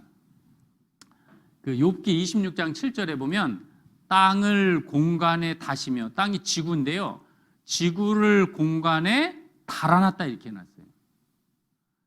이 3,500년 전에 욥이 기록했을 때 이걸 하나님께 받아서 기록했어요. 그럼 이게 새로운 게 깨달았으니까 막 동네 사람 모아놨어요. 야, 내가 새로운 사실을 알게 됐다고. 이 지구가 공간에 달려있다고. 그럼 당장 욥은 무슨 소리 들어요? 미쳤구만 하나님 했더니. 왜냐하면 땅이 평평하다고 생각하던 시대에 지구가 둥근 지구가 공간에 달려있다고 생각하는 건요 상식적으로도 맞지 않는 거예요. 근데 우리 시대는 뭐예요? 지구가 공간에 달려있는 것을 알 수 있죠. 불과 이제 그 이집트 시대라든가 그 예전에는 전부 이제 우주관이 어땠냐면 지구는 평평하다 생각, 평평하다. 그 지구는 원래 둥근 것일까? 우리가 사는 지구의 모양은 옛날 사람이 생각한 지구 모양은 평평하다고 생각했다는 거예요. 그래서 이제 하늘을 나는 교통수단이 없었던 옛날에 지구가 둥글다고 생각한 사람은 없었다 그러죠. 근데 지구가 공간에 달려있죠, 달려있죠. 여기에 사람이 사는 게 참 기적이잖아요. 제가 괌에 갔을 때요, 이 바다에 아주 깊은 아주 검은색이 보일 때 막 파도가 치는데 그때 보고 놀란 게 뭐냐면, 야, 이 엄청난 물을 지구가 붙잡고 있다는 게 놀라는 거예요. 붙잡고 있다는 거. 그 엄청난 물이 사실은 쏟아져야 되잖아요. 근데 그 지구 안에 딱 붙어 있다는 것이요, 야, 진짜 놀라운 거예요. 사람이 둥근 지구 안에 이게 있다는 것이요, 참 신기하고 놀라운 거죠. 근데 지구가 공간에 달려 있잖아요. 이제 이 사람들이 세상이 평평하다고 말할 때에 성경은 지구는 둥글다고 했고 지구는 원형 위에 앉으사 이런 이제 내용들을 얘기하는 겁니다. 그래서 이 성경은 뭐냐면 이 창조를 통해서, 창조적인 증거를 통해서 이제 하나님이 이 여호와의 책이라는 것을 이제 증거하고 계시는 겁니다. 그래서 이 집마다 뭐예요? 지은이가 있으니 만물을 지으신 이는 여호와시니라. 우리가 집을 보면요, 이건 아주 자연스럽잖아요. 아, 저 집을 지었으면 누가 저절로 됐다고 생각하는 사람 없듯이 집마다 지은이가 있으니 만물을 지으신 이는 하나님이시다 그런 거예요. 그리고 이 지구가요, 큰 집인 거예요, 지구가. 이 지구는요, 동식물, 바다, 이런 많은 100만여 종의 어떤 동식물들이 다 살잖아요. 신기하잖아요. 그 아주 놀라운 집을 하나님이 지어준 거예요. 그래서 이제 태양도 있고 여러 가지 구름도 있고 모든 것을 뭐냐면 지구에 생명이 살 수 있도록 하나님이 집을 만들어 주셨는데 그 지구 안의 주인공이 누구냐면요, 나예요, 나. 내가 주인공이니까 태양도 나를 위해서 있는 거예요. 내가 없으면 그거 다 의미가 없는 거예요, 실제적으로요. 그래서 창세기 1장은 뭐냐면 1장 1절에 태초에 하나님이 천지를 창조하시니라 그러면서 창조를 쭉 얘기하면서요, 좋았더라, 좋았더라, 좋았더라, 지으신 모든 것을 보니 심히 좋았다 그랬어요. 왜 좋았을까요? 거기 사람 살 거 생각하니까 너무 좋은 거예요. 사람 살. 그러니까 이제 좋았더라가 몇 번 나올까요? 7번 나와요. 7번. 7번은 완전한 숫자. 주님의 사랑은 완전한데 그 기쁘고 좋은 이유가 뭐냐면 너 때문에 그렇다. 너 때문에. 사람을 창조한 것을 기뻐하신 거예요. 우리가 이제 결혼을 해서 아이를 낳으면요, 그 아이를 낳을 걸 생각하고 막 준비하잖아요. 저 준비하고 얼마나 기뻐요. 아이 탄생했을 때 다 기쁨인 거예요. 얘가 입을 옷도 좋고 집도 뭐 방도요 다 꾸며놓고 기쁨이잖아요. 근데 그 아이가 아프고 병들어서 정말 이렇게 만약에 죽게 되면요, 그 다른 것이 기쁨이 아닌 거예요. 하나님이 왜 창조하시고 기뻐하셨냐면 그 나를 위해서 만드셨기 때문에 주님은 기뻐하고 좋아하신 거예요. 그 최초의 사람 어디 두셨을까요? 에덴 동산에 둬요. 에덴 동산. 그 창세기 2장 보겠습니다. 창세기 2장. 창세기 2장. 창세기 2장 그 7절에 보면요, 여호와 하나님이 흙으로 사람을 지으시고 생기를 그 코에 불어 넣으시니 사람이 생명이 된지라. 여호와 하나님이 동방의 에덴의 동산을 창설하시고 그 지으신 사람을 거기 두시고. 그래서 이 성경은 이제 하나님 보신 인류 역사잖아요. 그럼 시작을 뭘 얘기하시느냐? 하나님이 최초의 사람을 두시고 만드시고 어디에 두셨느냐면 에덴 동산에 두셨다. 에덴 동산은요, 각종 과일과 맛있는 뭐 여러 가지들이 다 있는 거예요. 그래서 가장 기쁨의 동산을 주님이 만들어 두시고 거기에다가 사람을 두신 거예요. 사람을 두신 거예요. 근데 그럼 에덴 동산도 성경적으로 보면 실제 역사이기 때문에 지구상 어디에 있어야 되는 거예요. 근데 이제 성경을 모르는 사람들은 교회 다니는 분들 에덴 동산이 저 하늘에 있는 줄 알아. 하늘에. 저도 교회 안 다닐 때에 그 교회 다니는 친구가 이제 그러더라고요. 원래 에덴 동산이 저 하늘에 있었는데 하늘에 그 낙원 좋은 곳에 있었는데 아담과 하와가 먹지 말라는 선악과를 먹어가지고 지구에 딱 쫓겨나 뚝 떨어져가지고 지구에 살게 된 거래요. 그러면서 이 목에 요거 보여주면서 이게 선악과 먹었다 씨가 걸렸다 그래나 그래가지고 교회 안 다녔으니까 뭐 그런가 보다 그랬죠. 근데 실제적으로는 이 에덴 동산은 어디냐면 지금 이라크지요. 그걸 어떻게 할 수 있냐면 그 지형의 특성을 이렇게 나타내 주셨는데 강이 흐르는 것을 말씀해 주셨는데 그것이 지금 이라크 그 이렇게 지역이 성경에서 말하는 그 에덴 동산 지역이라는 걸 이제 말하고 있습니다. 여기도 보면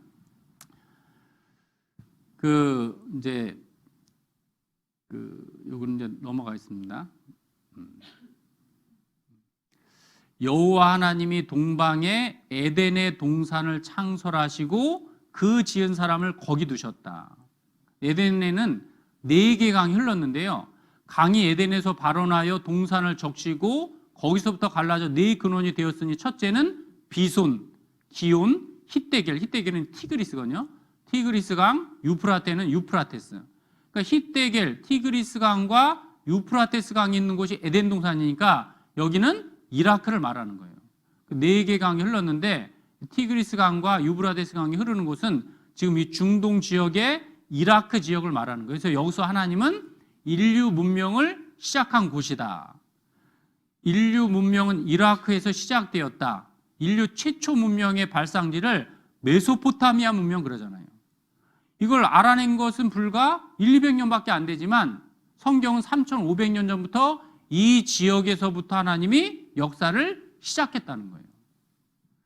그래서 성서의 에덴 동산은 어디에 있었을까? 이 성서는 역사적 사실의 기록인가? 인류 최고의 고전인 신구약의 내용이 얼마나 사실에 근거하는가 하는 것은 학문적 논란의 대상이다. 성서는 그 내용이 발생한 지 상당한 세월이 흐른 후 기록됐기 때문에 그런 의문이 드는 것은 당연하다. 특히 구약의 경우 오랫동안 많은 학자들이 그 내용을 뭐냐면 신화로 이렇게 여겨요. 신화. 동화처럼 여겼다는 거예요. 그러나 20세기 들어서 비약적으로 발전한 고고학은 이 같은 인식에 커다란 변화를 가져왔다. 성서의 대상이 되는 지역에서 발굴된 수많은 유적과 유물들은 많은 내용이 역사적 사실임을 속속 밝혀주고 있다. 에덴 동산의 최초 역사 유적이요 수두룩하다는 거예요. 그 메소포타미아라는 것은 두 강 사이라는 뜻인데 이 티그리스 강과 유브라데스 강이 흐르는 이라크 지역을 말하는 겁니다. 그래서 이제 이 메소포타미아 문명 최초 문명 발상지고 여기서부터 이제 가까운 이집트, 인도, 중국으로 이제 넘어간 거죠. 이곳이 에덴 동산 이제 자리인데, 근데 이제 의문이 갖는 게 이제 2가지인데 첫 번째 뭐냐면 성경에는 4개 강이 흐른다고 했는데 왜 2개밖에 없느냐 이거하고 에덴 동산은 영화롭고 광대하다 그랬거든요. 아주 보면 가장 울창하고 광대한 곳인 거예요. 근데 이 누런 거는 뭐냐면 전부 모래거든요, 모래. 그렇기 때문에요, 이 성경 내용과 배치되어 있는 내용이라고 할 수 있죠. 근데 이 중요한 것은 아담과 하와가 범죄하고 대규모 지각 변동이 있었거든요. 그렇기 때문에 그 에덴 동산의 강을 최근에 이렇게 발견을 했는데 이 지하를 이렇게 사진을 찍어 보니까 화석화되었지만 지하에 강줄기가 있다는 걸 발견해낸 거예요. 근데 이 인공위성 사진을 보면 이 모래 5m만 내려가도 강줄기, 거대 강줄기가 화석화된 것이 발견됐다. 이게 이제 인공위성 사진인데요. 여기 유프라테스 강이고 이 티그리스 강이에요. 근데 이 화석화된 강이 발견된 거예요, 지하에서요. 비손과 기온이라고 이름을 붙였는데, 그래서 사막에 감춰진 고대 강, 여기는 일찍이 식물이 무성했던 땅이었다. 그래서 티그리스 강과 유브라데스 강 옆에 이 기온 강과 비손 강이 이제 화석화됐지만 발견됐다는 거예요. 그리고 이 에덴 동산 지역이 보면 누런 것이 여기 보면 사막이잖아요, 사막이요. 근데 성경에서 이 에덴 동산은 영화롭고 광대하다고 했는데 지금의 모습을 보면 너무 형편없는 거예요. 그러니까 여기를 보는 사람들이 생각하기를 그냥 신화적인 얘기구나, 그렇게밖에 생각을 할 수 없는 거예요. 만약에 에덴 동산이요 아마존처럼요, 여기가 에덴 동산이 그래도 좀 이렇게 마음이 끌리잖아요. 야, 진짜 같네. 근데 여기를 가지고 에덴 동산이라고 하니까 이게 이해가 가지 않는데, 근데 중요한 것은 뭐냐면 영화롭고 강대한 것이 뭐냐면 에덴 나무와 함께 지하로 내려갔다는 거예요. 저주받아 지하로 내려갔거든요. 지하로 내려갔는데 그 사하라는 녹색 초원이었다. 이러는 지금도 이렇게 거대한 나무들 있잖아요. 나무들이요. 나무들이 있는데 심지어 이제 100m 이상 되는 엄청난 나무들도 있는 거예요. 근데 요 지하 밑에서 뭐가 발견되냐면요, 엄청난 유전이 발견되는 거예요. 유전이 보통 양이 아니라 전 세계에서 사용하는 양의 70% 이상이 이 사막 밑에서 유전이 발견되는 거예요. 그럼 이제 석유가 어떻게 생성되느냐?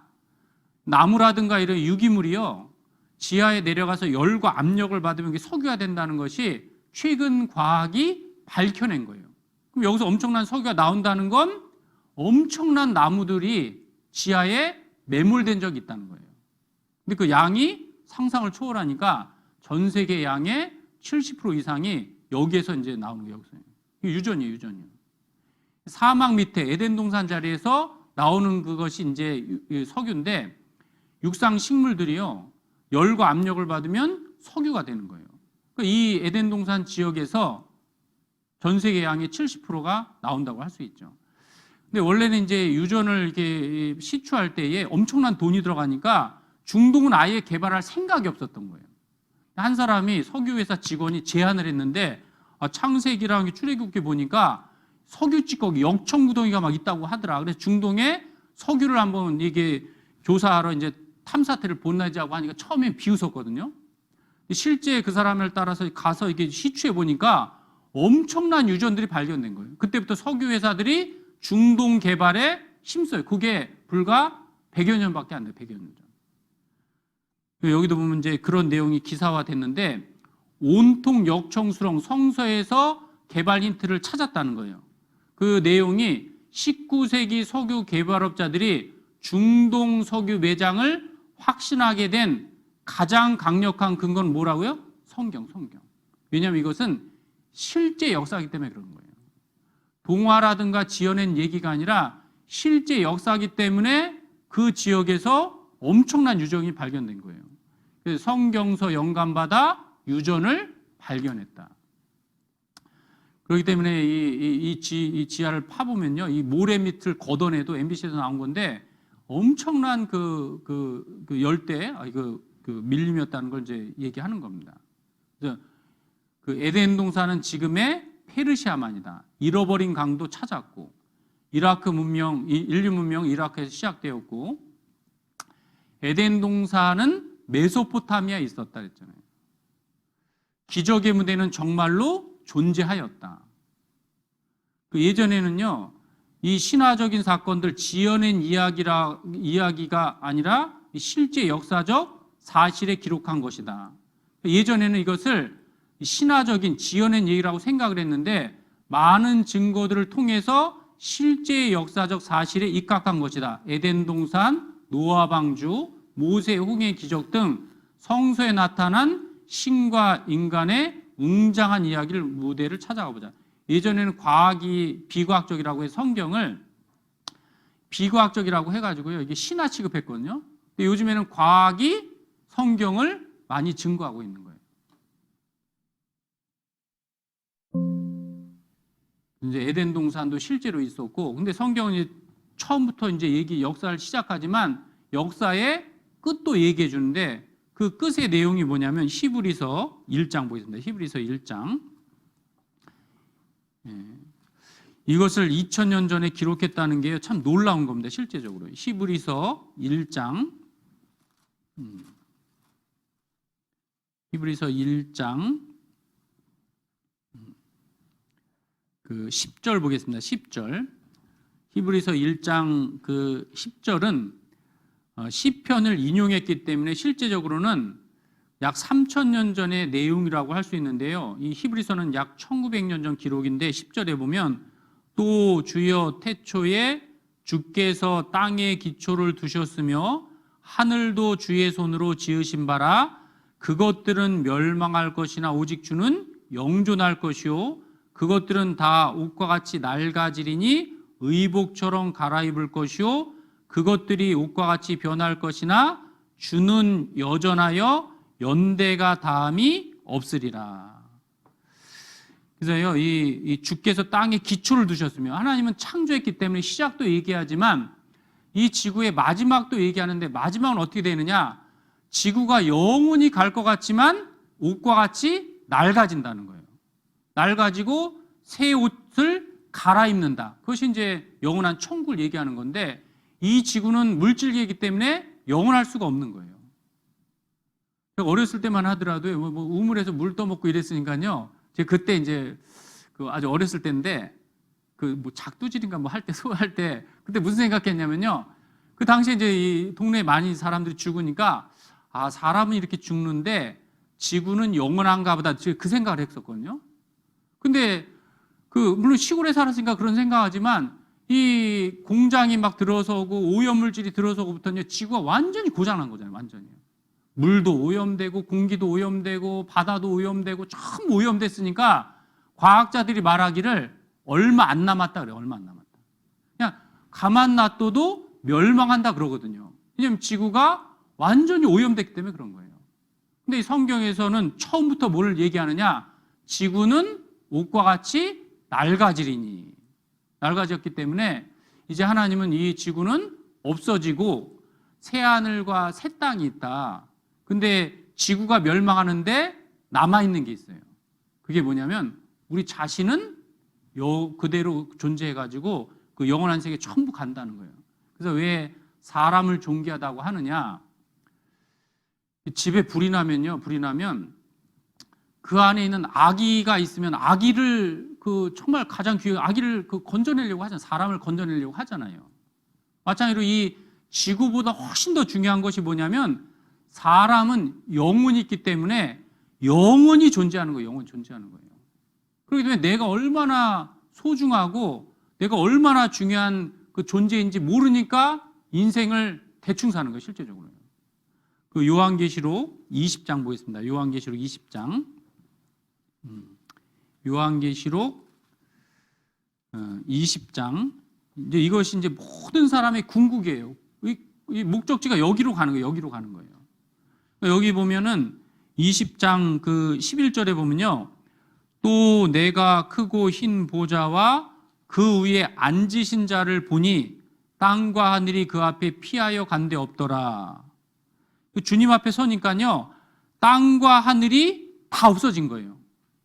근데 중요한 것은 이 12절에 보면 또 내가 보니 죽은 자들이 죽었는데 뭐냐면 그 사람들이 사라진 것이 아니라 죽은 자들이 물론 대소하고 그 보좌 앞에 섰는데 지구는 사라졌는데 사람은 여전히 주님 앞에 있다는 거예요. 왜냐하면 사람은 영적인 존재이기 때문에 영혼이 있기 때문에요. 그 영혼은 영원히 없어지지 않는 거예요. 중요한 것은 뭐냐? 영혼이 천국에 있느냐, 영혼이 지옥에 있느냐, 그 두 가지밖에 없는 거예요. 두 가지. 우리가 성경을 배우는 목적은 생명책에 이름이 기록되어 있는 그 영생에 들어가기 위해서 이 성경을 배우는 거예요. 그 사람에게 그 영혼이 있다는 거, 이것은 정말 너무나 아주 중요한 문제고 그 영혼의 문제를 해결하기 위해서 이 성경을 배우는 겁니다. 성경을. 그 15절에 보면요. 14절부터 보면 사망과 음부도 불못에 던지우니 이것은 둘째 사망 곧 불못이라 누구든지 생명책에 기록되지 못한 자는 불못에 던지우더라. 얼마나 무서운 말이에요. 생명책에 이름이 없는 사람은요. 불 가운데 들어가서 세세토록 고통을 받는다. 세세토록. 실제로 지옥이 있기 때문에 그 지옥을 가지 않기 위해서 지옥에서 건진받는 방법은 거듭나는 수밖에 거듭나는 거예요. 그 예수님의 사랑을 깨닫는 수밖에 없다는 거예요. 그렇기 때문에 우리가 성경을 배우는 거니까 사람은 그 영적인 존재라는 것을 꼭 알 필요가 있고 그 영혼의 문제를 이번 기회에 꼭 그 모두가 좀 해결할 필요가 있다고 봅니다. 요 구절만 보고 마치겠습니다. 사실 할 말은 많지만 시간 관계상 이제 최소로 줄인 거고 또 내일 이제 말씀을 배우면 되는데요.